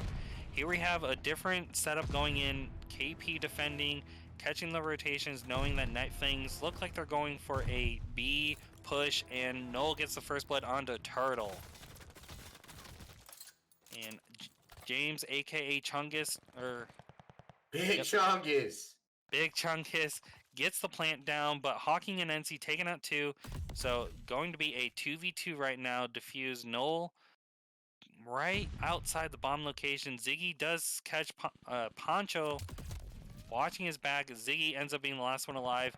Poncho takes him, tying it up 1 round apiece. And they just came right after my man Ziggy. He tried his best to stay alive, but as you can see, Noel's on one side, and you had Poncho to come on the other side. So essentially, they were going to fish him out. Yeah, definitely had a pinch on him, knowing that if he tried to run, Noel had his back, and just able to work the rotation with the bomb placements in order to secure that round, tying it up 1 round apiece. Now, we did see a fast push A the first time around with KP attacking, and we have somewhat of a fast A, but everyone else went B. I'm not sure if they're trying to play the I think they're trying to play the distraction game, but will Chungus and Adam take the bait? And we have a slow rotation, but Chungus throwing in some spidey sense, like, nah, I think this is just a fake, and he does take out Turtle, dropping the bomb. He can call it out. I don't know if he happened to see the bomb drop, but if he did, that's an easy call out, and you can just tell everyone to back off. We got bomb down. NC taking out Noel there, making it 3 versus 3. Hawking getting Adam, making it a 3v2, favored of KP. Up, Poncho taking out NC. Spoke too soon. Yep. Caster Curse is real. Now here we go, 2v2. Ziggy watching rotations, but can Poncho catch him out? Taking the shots that would have given away, but Poncho takes out Hawking. You have to have an idea now, but can you get the 2 kills or even get the bomb in time? I think Ziggy's just trying to stay alive. Back in the spawn. Yep, definitely looking to just play the stay alive game, maybe pick someone off. This round is going to go to Nightfangs due to time going out, and James, aka Chungus, able to use that spidey sense to be like, this is just a distraction at B. There's no way like they're actually going to try to ninja A. And you tried a distraction, it didn't work. Do you go for the distraction again? I'm a person. I'll try it again. Like maybe like 1 or 2 times. I'll try it one more time. But if it doesn't work again, then I don't do it again. Okay, nice little line set up for both teams, and then looks that Nightfangs are going to be pushing him closer on the B side. Still waiting. Have NC watching A, making sure no one's going to catch him on a rotation or try to ninja. Turtle first blood on to Chungus, aka James. And once again, Turtle Chungus, another bloodbath just happening and making sure that the rivalry between the two doesn't die. Ziggy. I knew he was Ziggy. I knew Ziggy was trying to go for Adam, man, but it just wasn't fast enough. Definitely watching the left side where Ziggy was watching the left side. Adam was on the right. But now we are in a 2v2 and getting a long rotation. Nightfangs close to B. End up, we know we cleared out most of B. Let's go ahead, rotate it, get it safer on the B side. And Adam takes out Hawking. Turtle takes out Adam, making a 1v1 with the bomb down. You know the bomb's down. It's got to be close to where the bomb is. Turtle does catch out. No, plenty of time. Going to tie it up. 2 rounds apiece. That was a after good this shot, Mr. defuse. Turtle. Turtle catching Null, or just watching the I bet the chat right now is probably going, Turtle, Turtle, Turtle. That was a great shot by Turtle. Yeah, and what a great like rotation with that, because he just happened to catch him watching the right side of that blown up truck. So Turtle was able to rotate to essentially hit his right side, but the defending person's left side. So he had to adjust for it, and we are getting a fast push A. Turtle does catch Adam on the first blood and doesn't find anybody on either hiding side. James and Ziggy in it. James trying to get Turtle. Double team on James. Yeah, Turtle was able to cover it, and they have A, and they're going to go for that A plant, setting the bomb favored, and it is Poncho taking on the world here. Ooh. I think right now Turtle's the MVP in this round for for KP right now. Yeah, Turtle currently on a 6 streak, and Nightfangs will be eliminated there. He does have the kill streaks ready for him. And KP taking the map, or taking the round count, finally in favor of them. They had it in the first round, had to fight back after giving up 2, but leading it 3-2 right now. This is what KP needs in order to make sure that they're going to push it.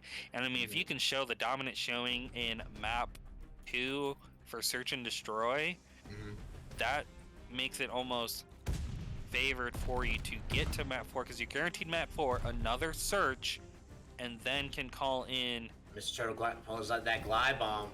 Yeah, definitely calling out. Does get Null with it, just blowing up on the outside. Oh, the roof, dude. Yeah, he managed to catch him in the back half on the outside, just through that door, able to kill Null, but that definitely made Nightfangs back off, because James, aka Chungus, was there at B bomb site, but as soon as that glide bomb came out, he had to back off and retreat, and he was able to call it out. Turtle getting the nice kill onto Poncho there, who was trying to flank, and then Chungus does go for the plant. Adam giving somewhat of an overwatch, does get the bomb down, but can you watch him leaving?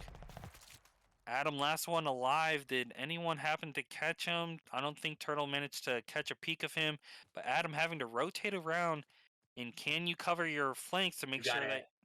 I mean, Adam is on the way, so he's right by the door, so where's the team at? There you go! Hawking manages to cover, and KP will go ahead and defuse the bomb, going up 4 rounds to 2. Great call, great kill by Hawking, but Mr. Turtle is going off, man. Exactly what we needed to see. This is what KP needed to see. Somebody to step up, put the team on the back, be the MVP. And I mean, this goes back to what we were kind of saying, or at least what I noticed from that first map, where at the start, KP, it definitely looked like they just happened to be caught off guard for that first half of the hard point, and then started making their comeback. And I think their momentum into that, they're like, nah, it's okay, guys. You know, we're getting into our stride. We've got the search, and they've kept the stride going. Keep the momentum going. You want to keep the momentum going, though. Yeah, and we do have a big push here into B. Turtle already ready to plant it, is going for the plant, does a fake plant because some shots being exchanged. Poncho getting the first blood of the round with the grenade on NC. Poncho double onto Ziggy, and Turtle get out of there. Turtle almost going down. Last one alive. Takes out one. Oh, can't take on the world. And Nightfangs finally saying that's enough rounds. You know, we want some rounds too. I think, me personally, I think Turtle got into like he's fulfilling that MVP role, so he went out there by himself. I think he probably needed maybe one more teammate with him while everybody else was defending. Yeah, it definitely seemed that they pushed B-side together, but Turtle just, you know, he's trying to put the whole team on his back, you know, trying to do everything. But hey, this is a team sport. Nightfangs able to work the rotations, working the call outs. Poncho getting the nice double kill there definitely made it favored for Nightfangs to take that round, making it 4-3 in favor of KP. And here we have a hard A push for the Nightfangs. Adam getting the first blood, and you got to call the rotations. You have too many people at the midpoint, not enough watching the bomb. And they got the fast A push, but now they're not sure if they can go ahead and plant. Poncho watching the flank does get Ziggy.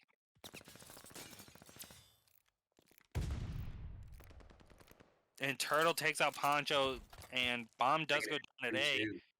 And Turtle, can he catch anyone in the window? Oh, does go down to Null, and that round will go to Nightfangs, tying it up 4 rounds apiece. So we're sitting at 0, man. Yep, just 2 more rounds for either side, and that'll end it. And Nightfangs are saying, like you said before, that's all right. You guys had enough rounds. That's it. It's time to show us what. It's time to show you guys why we are the #1 team in this round robin. Yeah, and it was definitely one of those where they pushed A, managed to get the kill, and KP had backed off, and they still were slow to plant because they weren't just, we can do anything we want now. I mean, KP has taken 4 rounds on them, so they know they couldn't just, walk in with ease. They had to take their time and watch out. Turtle taking out 2, Adam taking out 1, and it's a 3v2 right now in favor of KP, and looks like Bomb is going down an A, and Hawking and Poncho so close to one another, but do either one have an idea?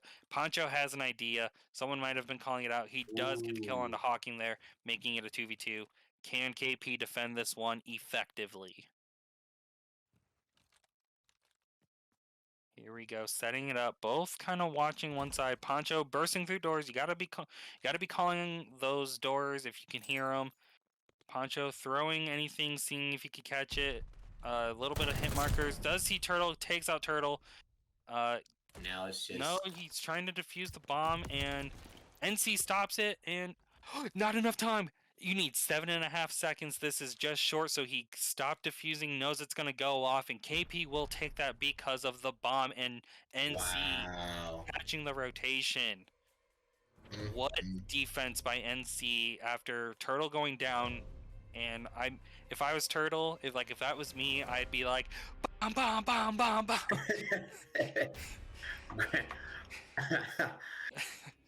A great way to use the clock. Great way to use the clock, dude. It was just barely not enough time. I mean, it was 7.6 seconds, and he still had 2 more steps to take before he can start defusing, and he knew it's not enough time. 7.5 down exact is what you need. Hawking almost getting Poncho, calling it out, and has an idea that someone's got to be watching the side here. Does get Null for the first blood and putting KP up. In a 3v3 situation. Yep, Adam ends up getting the kill back, and Hawking throws the grenade, does tag someone at the bomb. He knows someone's there, but you can't exactly shoot through the bomb site. Bomb does go down. Chunk is able to plant, and can Nightfangs defend now? And Ziggy and Poncho literally touching each other through the wall, as if they were like 2 prison cellmates trying to, make an escape plan. But James takes out Turtle, and 22 seconds. You need 7.5 to defuse. I mean, Ooh, Ziggy, last one alive. Does he have enough time? He won't be able to. Nightfangs able to eliminate him, tying it back up 5 apiece. Round 11, match point, final round. Here we go. And who will claim map number 2? Will it be Nightfangs so they can go up 2 maps to 0, or will KP take out the first search, guaranteeing map number 4? I think this one's gonna be KP, man. I think I think they really want this. I think they're gonna be aggressive, but kind of like what's the word I'm looking for? Like cautious a little bit. Yeah, like they're gonna try to be almost perfect. And now going through, Turtle is the only one with a kill streak, I believe, and he's got the strafing run. And they're pushing into B. There you Everyone go. has an idea, and Adam does get Ziggy, just catching him on the rotation. And you've got Hawking all the way on the train side. I mean, your whole team is pushing B. Why are you just trying to watch the flank Man. Nightfangs? It's Over. Yep. Before I can even try to say it's Hawking versus the world, that's it. Nightfangs will take map number 2, going up in the count 2 maps to 0 as we will go. Believe it's. Yep, it is back-to-back Berlin, so we will be going to Hardpoint Berlin here after this one. Turtle definitely being the MVP for his team, but unable to help them push it to secure map number 2. And that's always a little bit frustrating, man. You put your team on your back, and you're so close. You're like right there, and just one thing just changes the whole outcome. And I'll put your team down 0-2. A great win by the Nightfangs. Yeah, Nightfangs definitely showing why they're why they are one of the top teams and looking to secure the top spot right now. And I think we are just. Well, we're going back to Berlin. You got the guns warmed up. You know the map. So both teams should be fairly comfortable coming into this game now. Like, ready to go. Like, this is all or nothing for Nightfangs, and this is redemption mode for KP. Yeah, and looks like we're missing one person. My Call of Duty is glitched enough where it's not showing everyone. I'm not sure if we're rotating host again. I don't. Oh, I think the map count is I think we are 2-0 to Nightfangs. Yep, Nightfangs have the map count currently 2-0 over KP. Looking to 3-0 them again. And if I was captain or like the GM of the team or even coach, I'm like, yo, I can't, like, I am not getting 3-0 to this team again. I'm not doing it. Like, that should be my motivation right there. Especially going into map 3, I could not get 3-0 again. But then as the other team, I'm like, we got to 3-0 these people. Like, we know how they play. We beat them before. Let's go for the 3-0. We're tired of being so close. And definitely, like, definitely going to have to see. Sorry, definitely going to have to see KP. You know, they warmed up in the second half of the first hard point, and they just had a crazy showing, just barely missing out on securing map number 2. Like you're saying, guns are warmed up, and you know the map's the same. Definitely going. I'm definitely excited to see this one be a lot closer. Like, I could definitely see this hard point being like 250 to 240, like 5. I can see that too. I mean, because if I'm KP, I do not want to be 3-0'd again, man. Mm-hmm. To my rival. Like, I know, like, this is a rivalry. This is a rivalry matchup. I don't want to lose to him. I don't want to lose to him a second time 3-0. Okay, NC, yep, KP. Okay. Y'all took blue last map.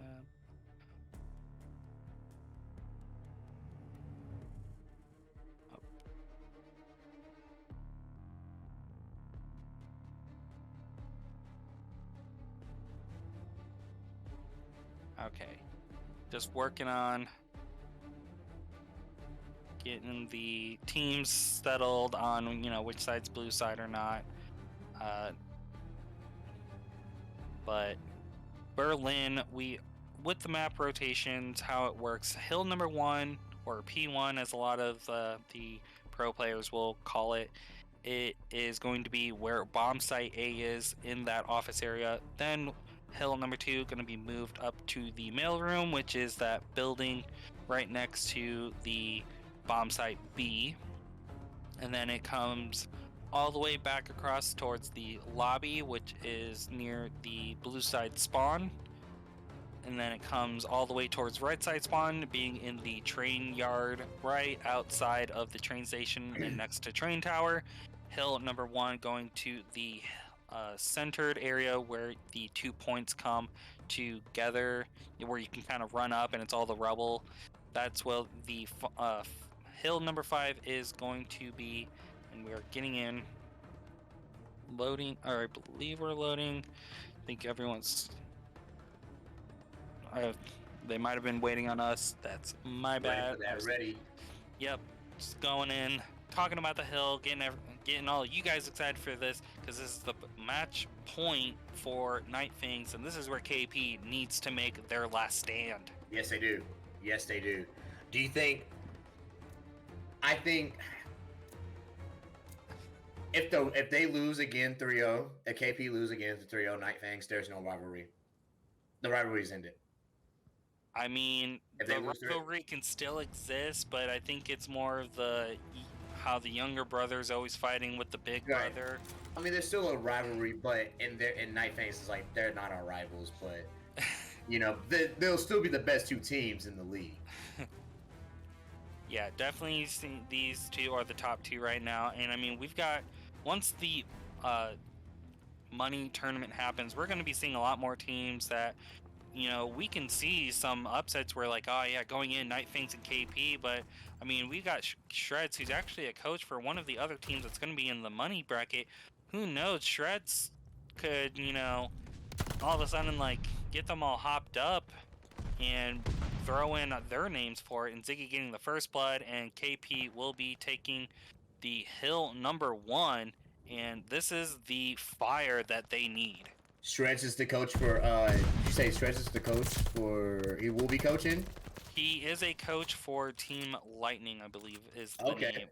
Well, and so that will be another one that we will have to look out for. And here we have 20 seconds remaining and not many people on the point, just slowly working in the rotations, and it's going to be a nice close count after the first hill, whereas Nightfangs in the first hard point were able to take 40 points out of it, and this one's only going to be 18 to about 18, 20.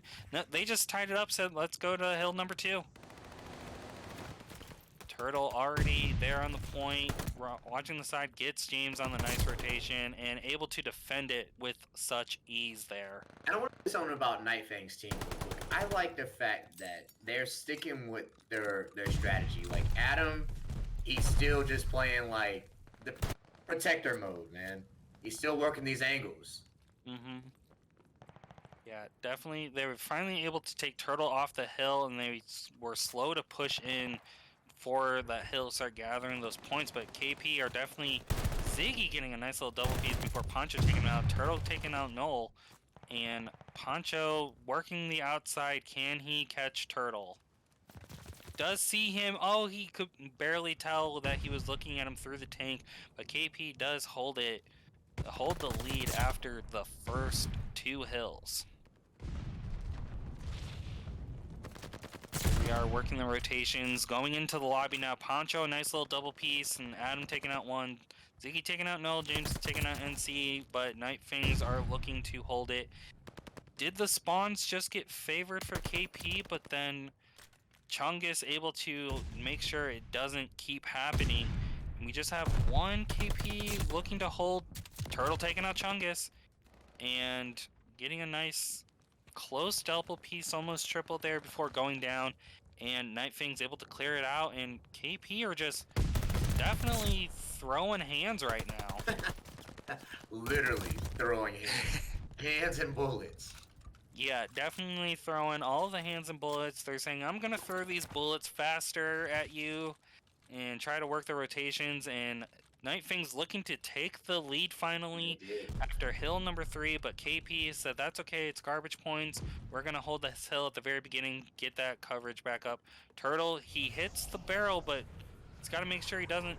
Oh, does get the kill and almost blows himself up in the meantime. Just 20 HP in a dream before the health can come back. And Noel almost getting the rotation on him. And just working those. It's a totally different game from the first map.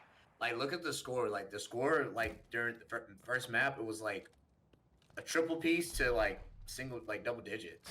This is very close this game. Yeah, and this is definitely one of those weird ones because Ziggy was the only one close enough to the point, but rather going onto the point, they just kind of waited till the rest of the team showed up. And I mean, wasted time is wasted points. This hill is such a close one. Pancho on a 5-3 right now. Turtle takes him out, does check the rotations, but Noel catching him out, keeping it nice and close. KP and Nightfangs are trying to make sure that neither side are going to balloon their lead.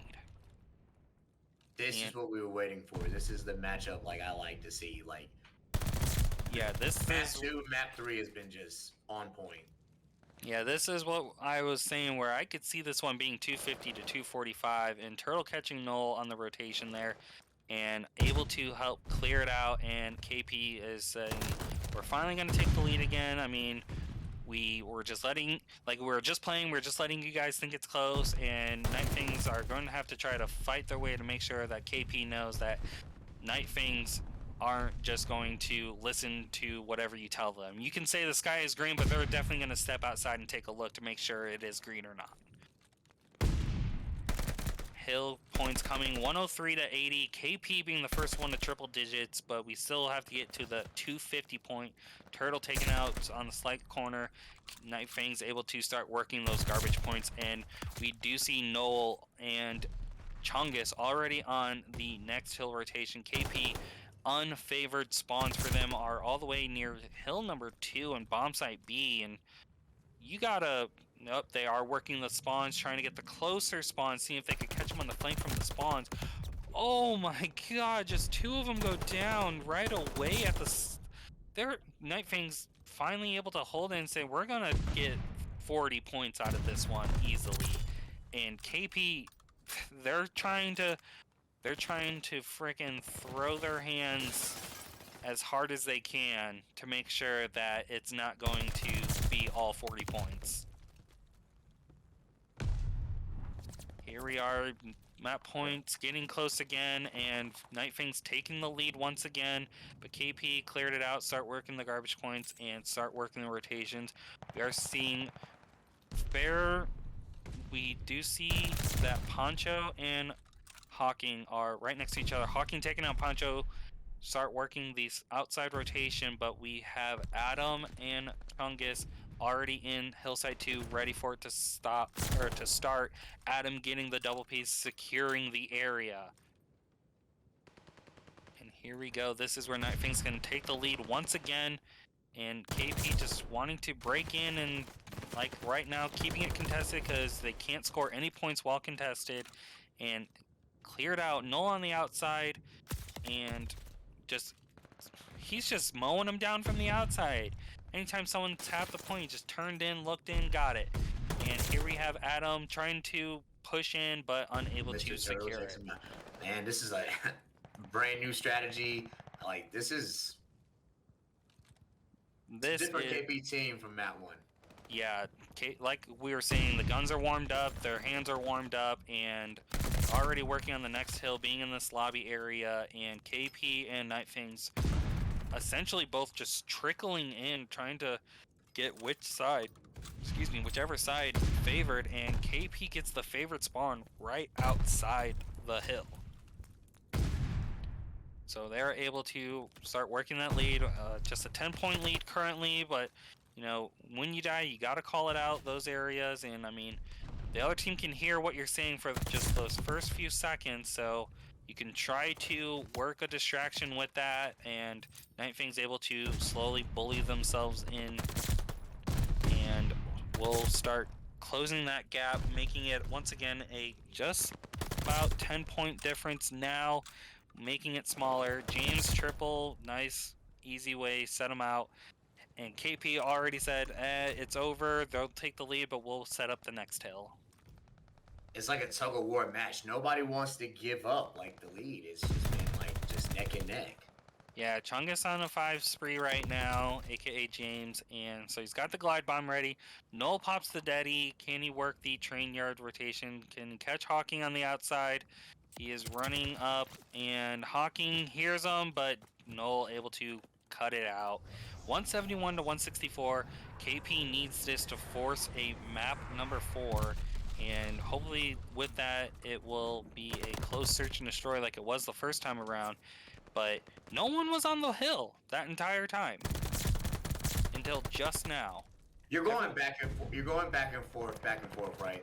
When do you say, all right, it's time to like kick it up a gear? Like, is there a point number that you want to kick it up a gear, or is it like or is there a moment when you're like, we need to kick this up in a second gear or something? I mean, right now, Nightfangs, I think, kicked it into second gear, and KP right now is like trying to jump from gear 1 to gear 4. Yeah. Like, it's 190 to 174. Who's going to hit the 200 first? I mean, Hill is already rotating towards that rubbled area, number 5, and this is going to be our second time here. And KP slowly working that area, able to take out one. Null not able to take out Hawking. He's so close. He's got to call it that he's low and Hawking's low. Hawking does go down to grenade. Ziggy taking out Null, and KP looking to hold it again, close the gap, hit the 200 first. Like we say, these last 200 to like 250 is essentially one hill's worth of points, and KP taking the lead, but Null watching the flank here. KP already off. There's 20 points remaining, and you just left it. Hawking does take out Null, and KP does tie it up at 198, but no one was staying on the point. 200 first reach by KP here, and you got to start working that next hill. We do see Turtle already working it, and Poncho going to check it for himself solo, but is taken out by Turtle, and now Null's going to have to try to check it out solo. But KP's already here, hoping to close it out on hill number 1 on the 3rd rotation of hills. Turtle getting the nice little slide jump onto Null, helping clear it out. And this is where Nightfangs, they're in gear 2. They need to get to gear 4 because KP definitely hit gear 4 from the hill number 5 and hill number 1. Contested, and nope, KP still holding 233 to 199. And we may be looking at a map number 4 here. It can end right here with the last 10 seconds. Are they going to do it? Can they hold on? Can they hold on? They have to get in contest. Turtle on his 5 spree. He's jumping, they're contesting, trying to make sure that they can force it to hill 2 of this 3rd rotation. Null keeping it contested. Oh, not enough. We need just a little bit more contest. Adam jumps in, and KP said that's fine. We only need 4 more points. 3, 2, 1. Turtle, he's there. Game, man. Game 4. We're going to a natural game 4. This is awesome. That's awesome. That was such a close tug of war, as you put it, almost the entire time. Yeah. And like you guys are like, when do you kick it to gear 2? And like I said, Nightfangs were in gear 2 there because they started pushing ahead, and KP kicked to gear 4. They straight skipped gears. They said, I don't care about my clutch, we're going to gear 4. You know how like you're like in Fast and Furious, like before they started fighting dinosaurs and flying to space and whatever, they were actually racing and they were hitting the nitrous. That's what KP did. They were like, they saw the finish line, they hit the button, and they just like took off. Like I like to say it, that game was closer like Too Fast, Too Furious at the very beginning, where the guy who was in the lead hits the Nas, and so he goes, but then Brian hits the Nas second and goes over him on the bridge jump. That's just what happened. The bridge jump happened. Beautifully said. That was beautifully put. I saw that in my mind as soon as you said it.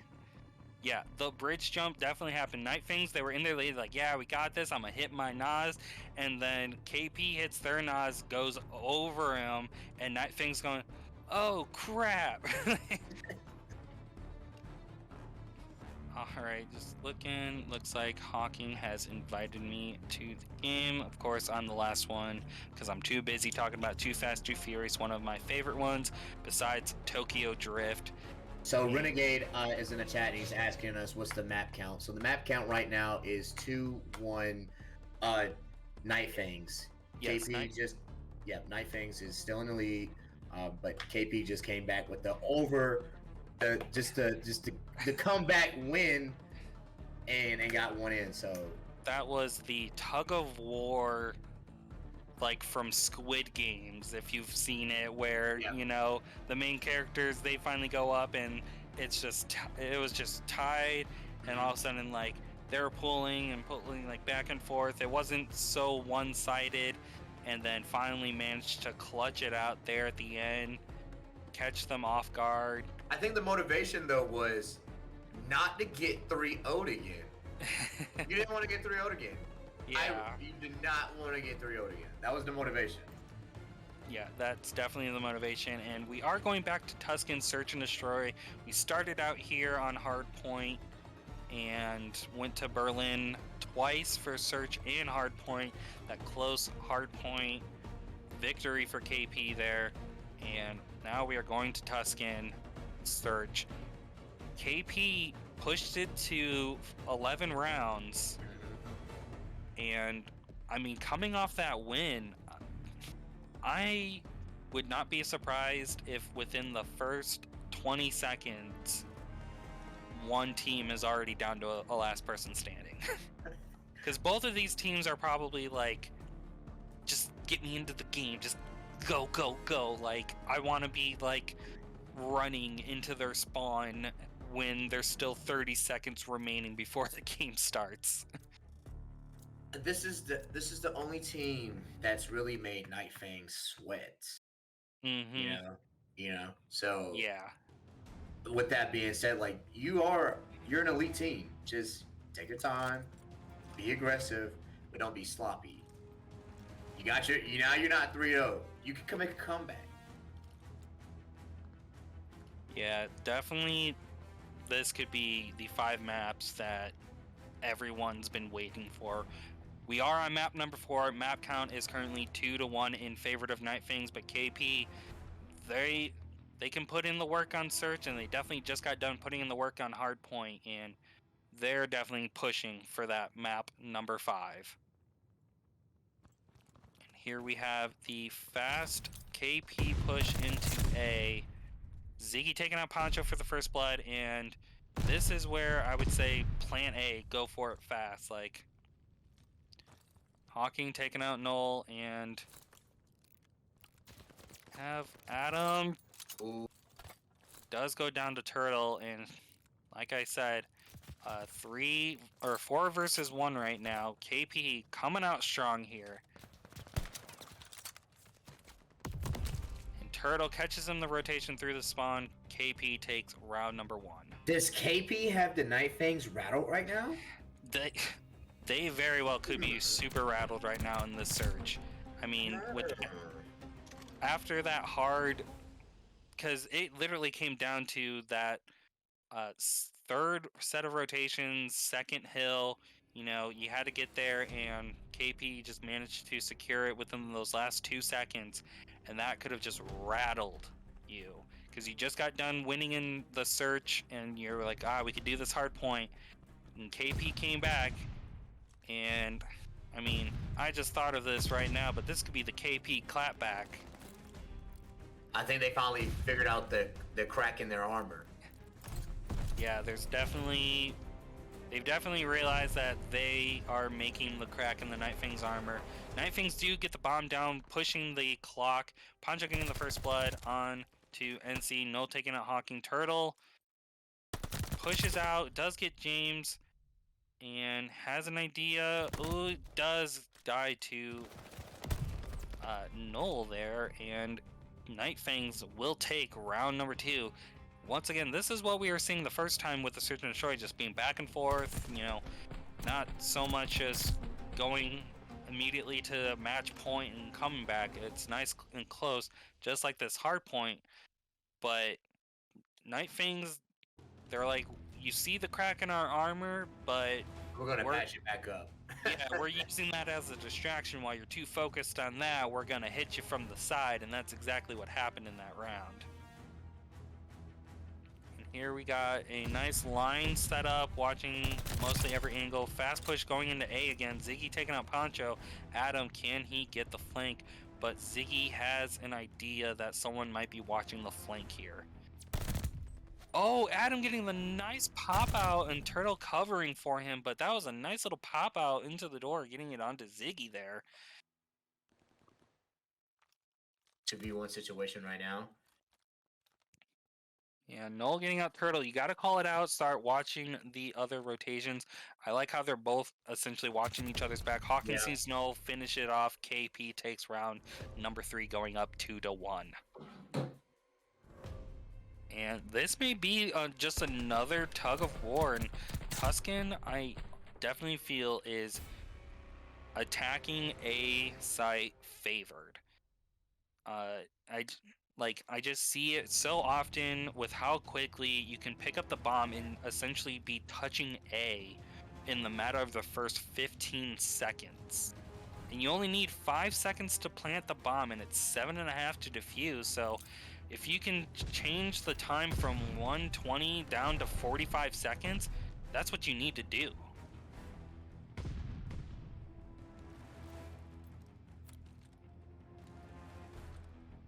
Poncho getting the first blood, boom, headshot, and bomb goes down.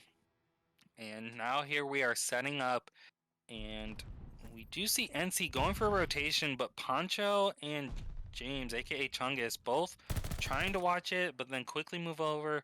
But Chungus definitely spidey sense, like someone's got to be flanking, and here is where they're calling it. NC picking up Poncho. Adam's got that locked down. He's got that bomb locked down, man. Yeah, Hawking, last one remaining. Half the time is going to be needed in order to defuse, but they are just puppy guarding that bomb, making sure no one's going to be pushing in, and that is going to be bomb guaranteed explosion. They do get the kill. Nightfangs will tie it back up 2 rounds apiece. And zeros. Yep, back to zeros. I mean, it's first to 6, but both teams just showing when they're on the attacking side how quickly they're pushing in and posting up for that bomb. No one on a streak really, except for Chungus and Noel, just having one apiece. Here we have the line. The line split for Nightfangs happened more in the church, whereas KP kind of did a whole map line for pushing in, setting those lanes. And this is the first time we're seeing that both teams pushed in to about 3/4 and then held their ground to watch for any angles. NC getting the first blood on Adam, and Noel able to see Hawking, tagged him and calls it out, but he's not planting right away because he is kind of baiting in case anyone's working the rotation. Does go for a fake plant, but then is going to actually start planting. NC watching the rotation, watching his back. James, Chungus right there. No picking out NC, and Chungus is right there around the corner. They know Ziggy knows where Noel is, and Noel taking the shots at Ziggy, making sure he can't peek him. Working the rotation, seeing if they can catch him. Hawking takes out James with Noel taking him out. Can he go for the ninja defuse? Ziggy watching, always waiting. Turtle catching him on the jumping shots, headshot. Oh, Ziggy just slow on the shot. Yeah, Poncho taking out Just Ziggy, but now second too Turtle's slow. watching. And guaranteed bomb to go off, so now it's just a matter of getting the kills and trying to get to a streak. Poncho does get Turtle, but the bomb will go off. KP going up 3-2. Okay. What a close match again for this Search and Destroy, just like in the second map. Mm-hmm. Yep. Just like I said, tug of war action.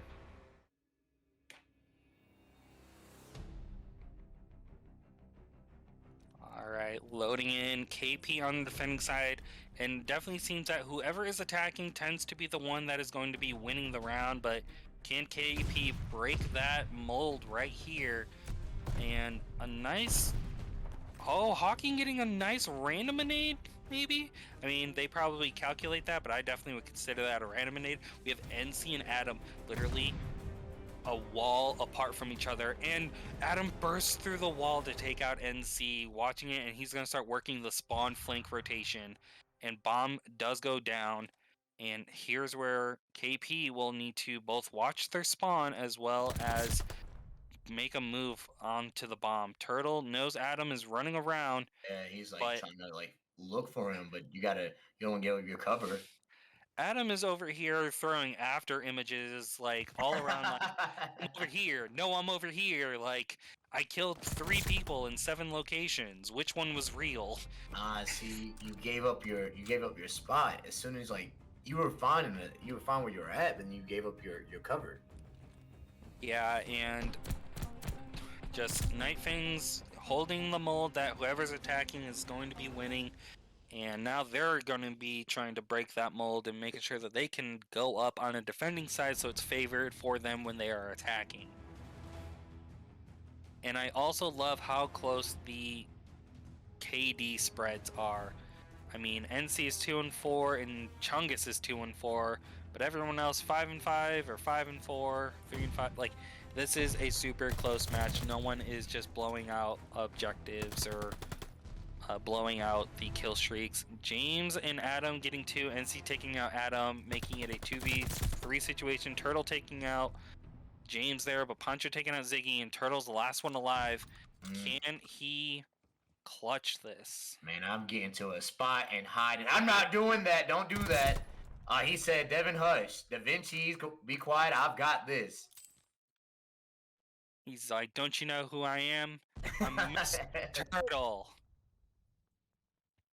Oh, he did catch Pancho.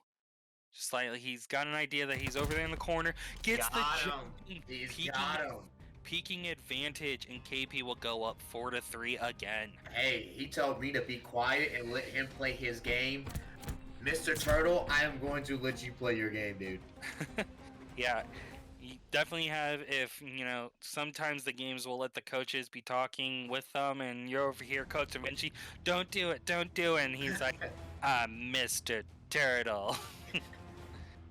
I do what I want. He does what he wants. He got the kill. He got the win for his team.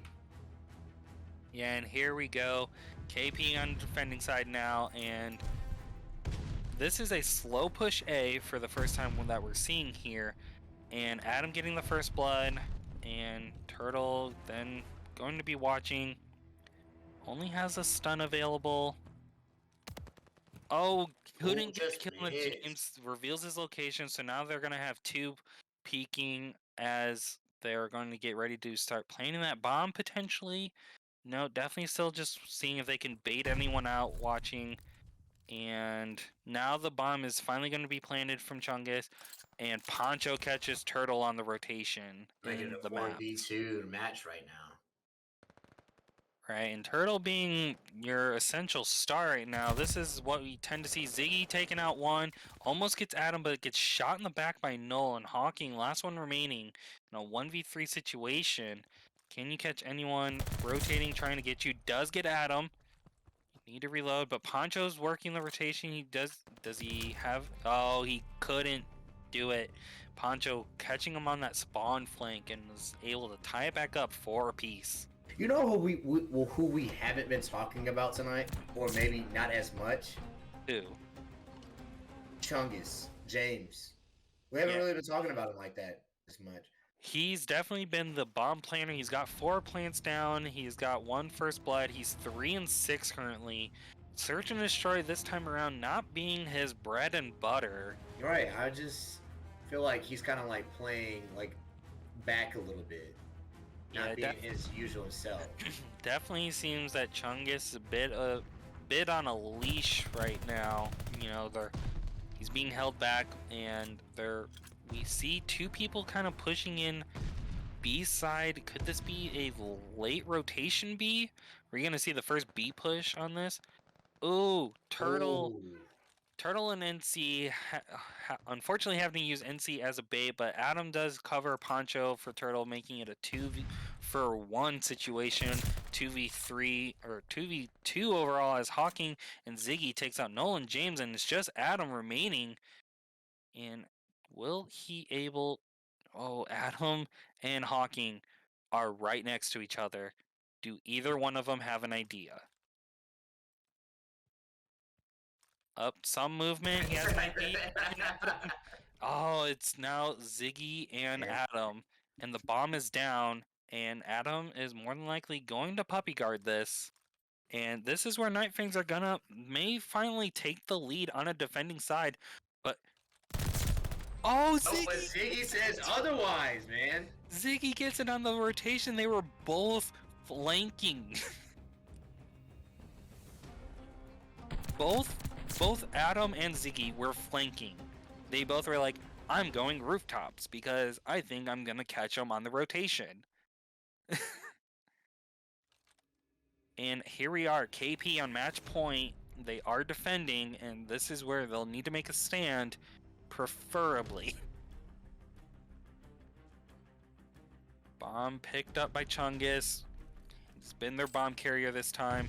Going for a fast push, but Turtle taken out by Adam to push a little too hard. Adam double kill onto NC. Poncho taking out Hawking, and this is looking like we're going to be going to a round number 11 unless Ziggy can clutch or kick this 1v4 moment.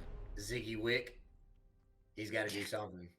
He's got to do something, but they have an idea on the rotations. No, they all jumped on him.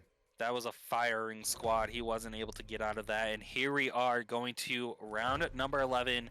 This is it. All the marbles onto this one. Can KP force a map 4? Map 5. Or, sorry, we're already on map 4. Map 4, that's right, because of that.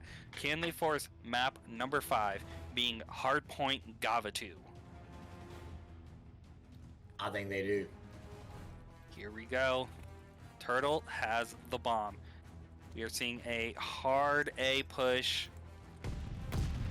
Hawking takes out Adam First Blood. Watching in from the church's Null, trying to watch over the A bomb site. Grenades and stuns going out. James watching the corner. Bomb is going down. Turtle is planning, forcing the time to go down to 45 seconds. So that saves them 15 seconds of waiting. James takes out Hawkins on a nice headshot rotation. And no, how do you not call out NC's last one remaining? That was just... Diffusing going down. Chungus can... Oh, NC does. He does get him. Does get the double. Can he clutch? Can he clutch? What do you do? You could have diffused. He started the diffuse. He's got it. And he's got the shots. We're going to map 5. Wow. Yo. That's crazy, man. Nightfangs can bleed. They can bleed, dude. And see, oh my gosh, if that was me in that moment, I definitely would have choked, been kicked. Oh, hell yeah. Somehow my friends would have hacked my system and deleted the game, but oh my god. Yo. Nerves of steel. I know, they're like, let's go, man. There you go. Well played. Just nerves of steel on that man.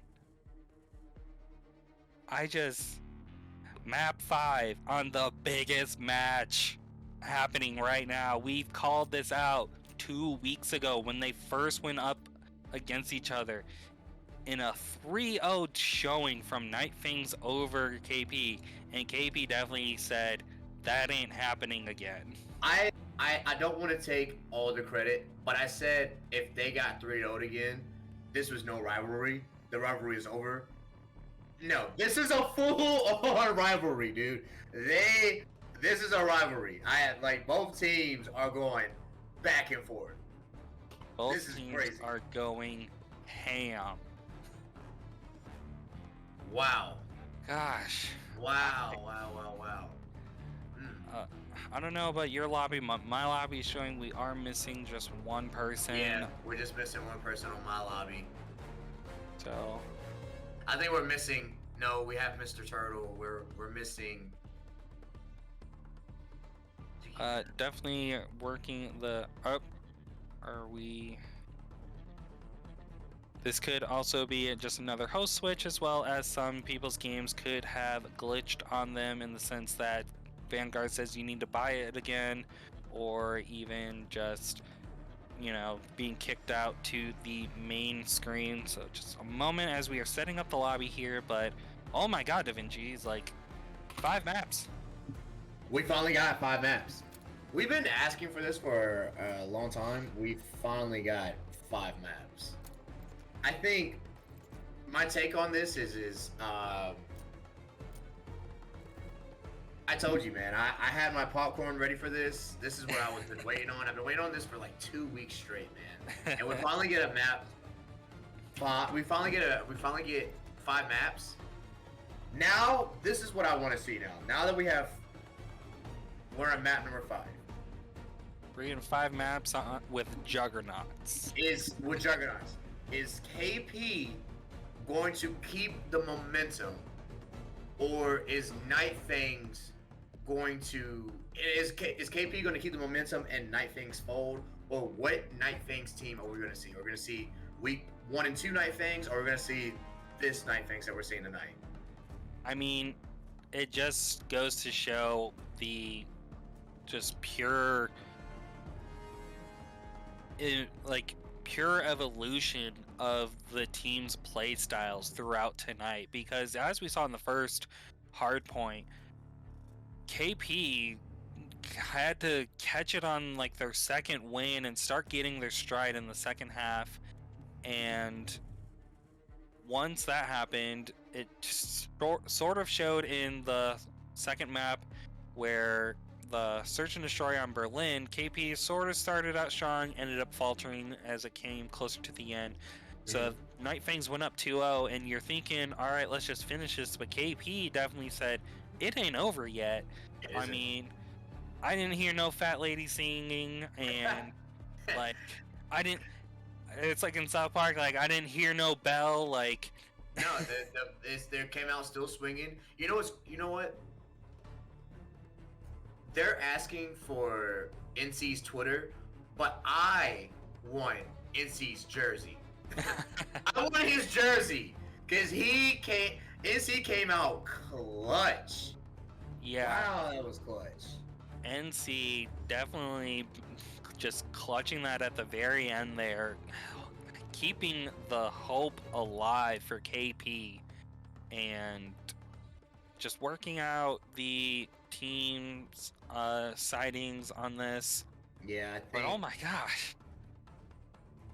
I mean, I swear at the end of this, your wall is going to be 8 jerseys of KP and Nightfangs. I've got Chungus ordered, I've got Ziggy's ordered, Mr. Turtle's ordered, and now NC. Like, I'm just gonna take this Carmelo Anthony poster off my wall and just have those jerseys like right there. And I know they haven't made them, but I've made them. I definitely want to see along with it. I'm a fan when the jerseys also have like a number. Like, I know a lot of esports don't really do it because it's more like just your gamer tag is that unique thing. Yeah. But I also like it when those teams also are like, these are like our numbers, and sometimes it's, who's like 1, 2, 3, 4, but other times it's like, I'm like number 23, or like a Jordan or type of situation, or I want that number. So definitely gonna be interesting with how those jerseys will come out. But trust me, when I rocked that NC jersey, and I was like, who was that? I'm like, man, you better ask somebody. You get on Call of Duty and play against them, it's a wrap. Someone's gonna be walking down the street saying, "Who's NC?" You go, "Oh, you don't know?" It's like, who's NC? I'm like, if you playing Call of Duty and you see NC on there, just go ahead, quit the game, play another game, because you're not winning. Okay, just working on finishing out. Got Ziggy and Turtle and Hawking all here. I think they were waiting for us to say ready. They did just put in the ready, everyone. Go ahead, let them know as we are getting into map 5, Hardpoint Gavatu. We're ready. I know they're ready. I hope the people in the chat are ready, because this is, ooh, man. Definitely seeing clutch at the very end there. Definitely probably was just straight electricity pumped into the veins of KP. And with their tug-of-war action in the second hardpoint on Berlin, will we see that again, or will that momentum for NC's clutch just push it over the edge for KP, or will Nightfangs unlock the fifth gear and finally just push out some other strategy and say we're done, done joking around? Questions, man. There's a lot of questions. A lot of scenarios are going to be played out. Let's see. And here we are, first hill on this anti-air gun, pushing in and contested right away. Turtle first blood on a null, and everyone just right next to each other saying who's gonna get who and who's going to push out. Nightfangs will finally hold it and push it and start racking in those first few hill points. And right now, Nightfangs is really trying to just bite down on KP. They're trying to be their name, Nightfangs, and they're just biting down so far. Yeah, and But Turtle, KP's like, no. Turtle was able to push in, start also closing the gap again. It may be garbage points, but he's holding it, working the slow rotation for hill number 2 into this lost ship. And Chungus working the flanks, seeing if he can get it. But Hawking says, not today, Chungus. I've been watching you. Here we go. No one was on the hill just for the first few seconds there, but now we've got it going on. And NC holding the lower location, jumps away. James, aka Chungus, has to seen it. Peeker's advantage goes to NC there, and KP will take the lead here, 29-21. And this is only hill number 2, so this is definitely looking like that tug of war that we saw in Berlin. Mm-hmm. And here we are. Right now, they're trying to capitalize on that lead right now. Yeah, working the rotations. Hadn't no one called out that Hawking was killed out in that tower, so we have Chungus just staring at this tower. He could have been working rotation. He is closest to hill number 3, which is over here on the beach side. He's slowly backing towards it, but KP just getting most of the points on that second hill there, taking the lead 55-21. Chungus now right there in it, capping just barely on the edge before moving into the taking sanctity or sanctuary, that's the word I was looking for, over on the tank and just watching the flanking spawn rotation. And this is a slow push from KP, and you can't be doing that because Nightfangs will take whatever you give them. I mean, I'm pretty sure their motto is give an inch, take a mile. And they're taking them out. They were down by like 30 points. And they just racked those points back up, making it like really close now. Yeah. And that's something that you do not want to do against Nightfangs. Yeah, and KP were slow to it, but slowly like took it and working the garbage points, but they also are working the next hill over in this radio tower hut. And Turtle watching the flank onto Chungus. You know, that's kind of a low rivalry that's been going on, and Chungus like just feels like he's not connected in this game. I don't know if he has only got like his headbuds in or controllers bleeping low battery at him, but yeah, it's just like we haven't really talked about him like tonight. I don't feel like it's his game today. Like I'm not gonna say is he disinterested. He's probably is interested, but it just doesn't look like Chungus tonight.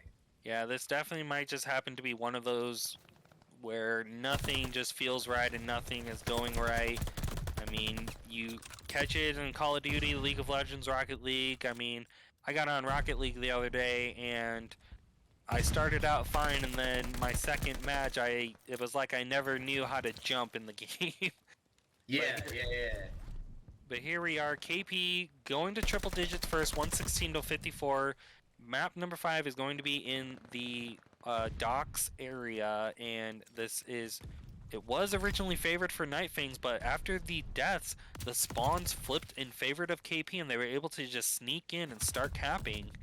Wow, this is like we have not seen Nightfangs being put in this position until tonight. Like, this is insane.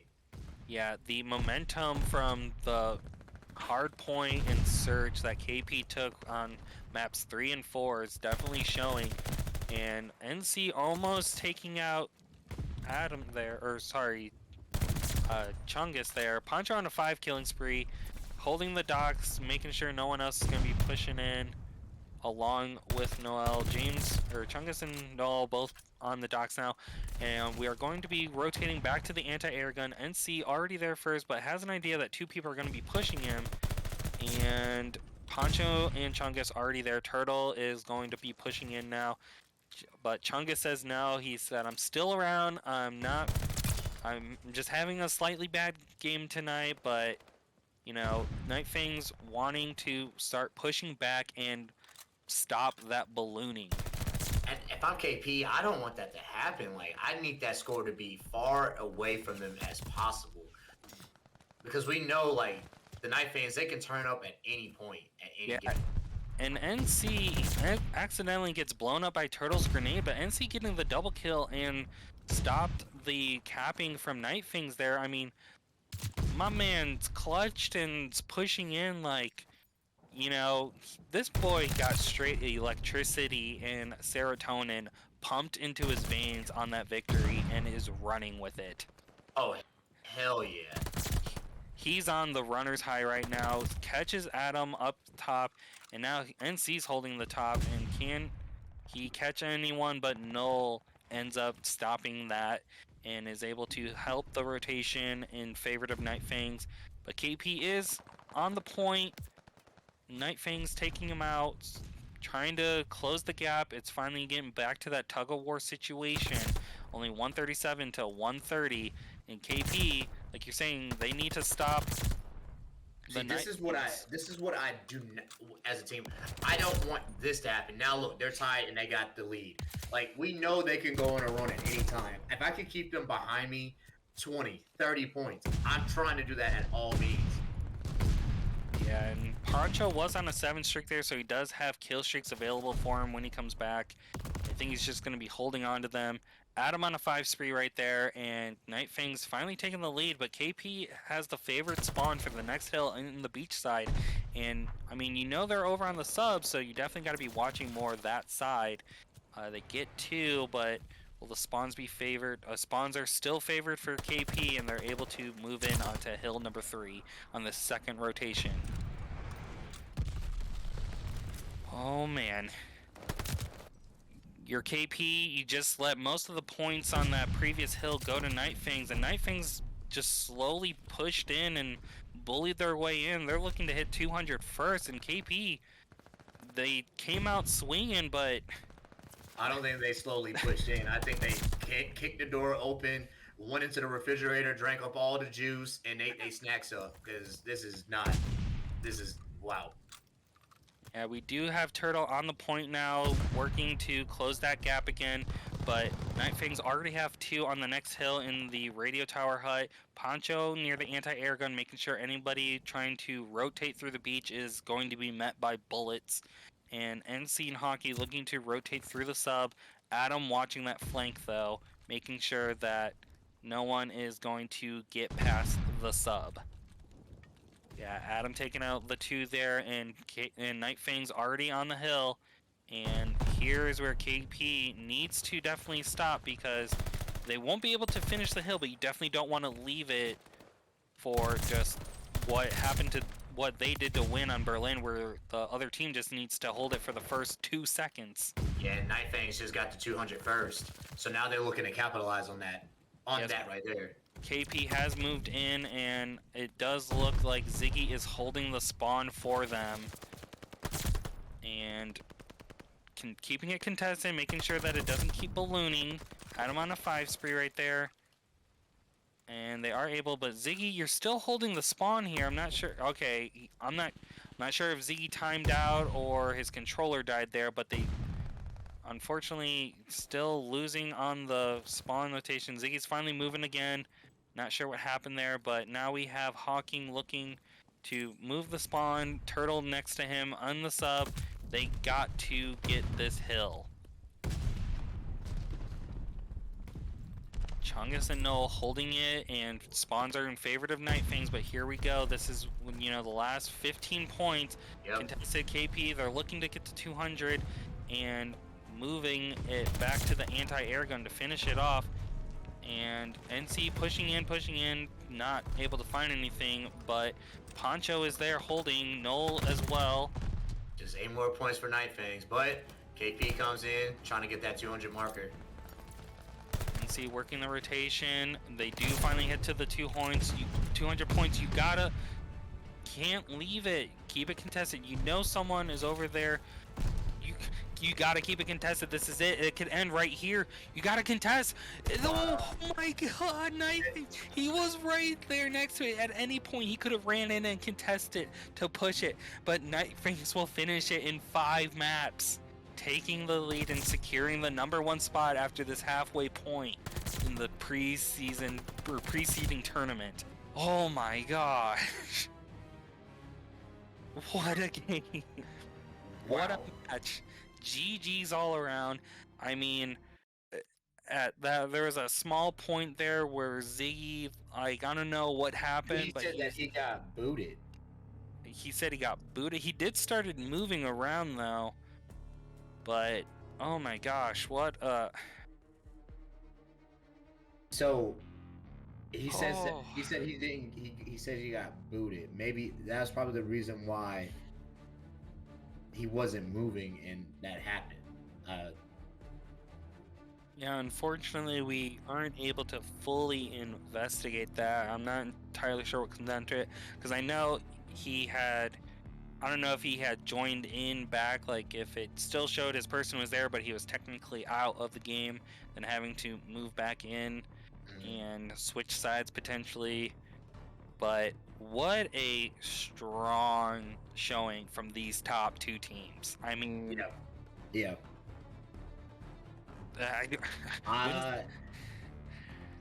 They have to face each other one more time, because that was only the 2nd time for them. And that is February 6th, so that is once again 2 weeks away. 2 weeks away. I've got it on my calendar. Gotta mark the calendar for 2 weeks. 2 weeks out again. Well, here's my takes on it. Very interesting game tonight. We now know that Nightfangs can bleed. KP just came up very, very short. They had it right there. They didn't get 3-0'd, made it an interesting game. I once again circle this on your calendar to go at them again, try to defeat them. That was such an intense match that run it back. Just run it back. Spin the block. Spin the block. Especially if Ziggy did get booted, spin the block. Yeah. I mean, I'm watching Shang-Chi and the Legends of 10 Rings on Disney Plus, but that can wait. Spin the block. Spin the block. Let's go. All right, and we will have some games before then. The next round happening on January 28th. That will also include Control as our 3rd map, or as our 3rd mode. So the then rotations on how it will go will be Hardpoint, Search and Destroy, Control. Map 4 goes back to Hardpoint, and we can have Map 5 Search and Destroys coming down to round 11s in this situation. And with that, Da Vinci's and I will be signing off.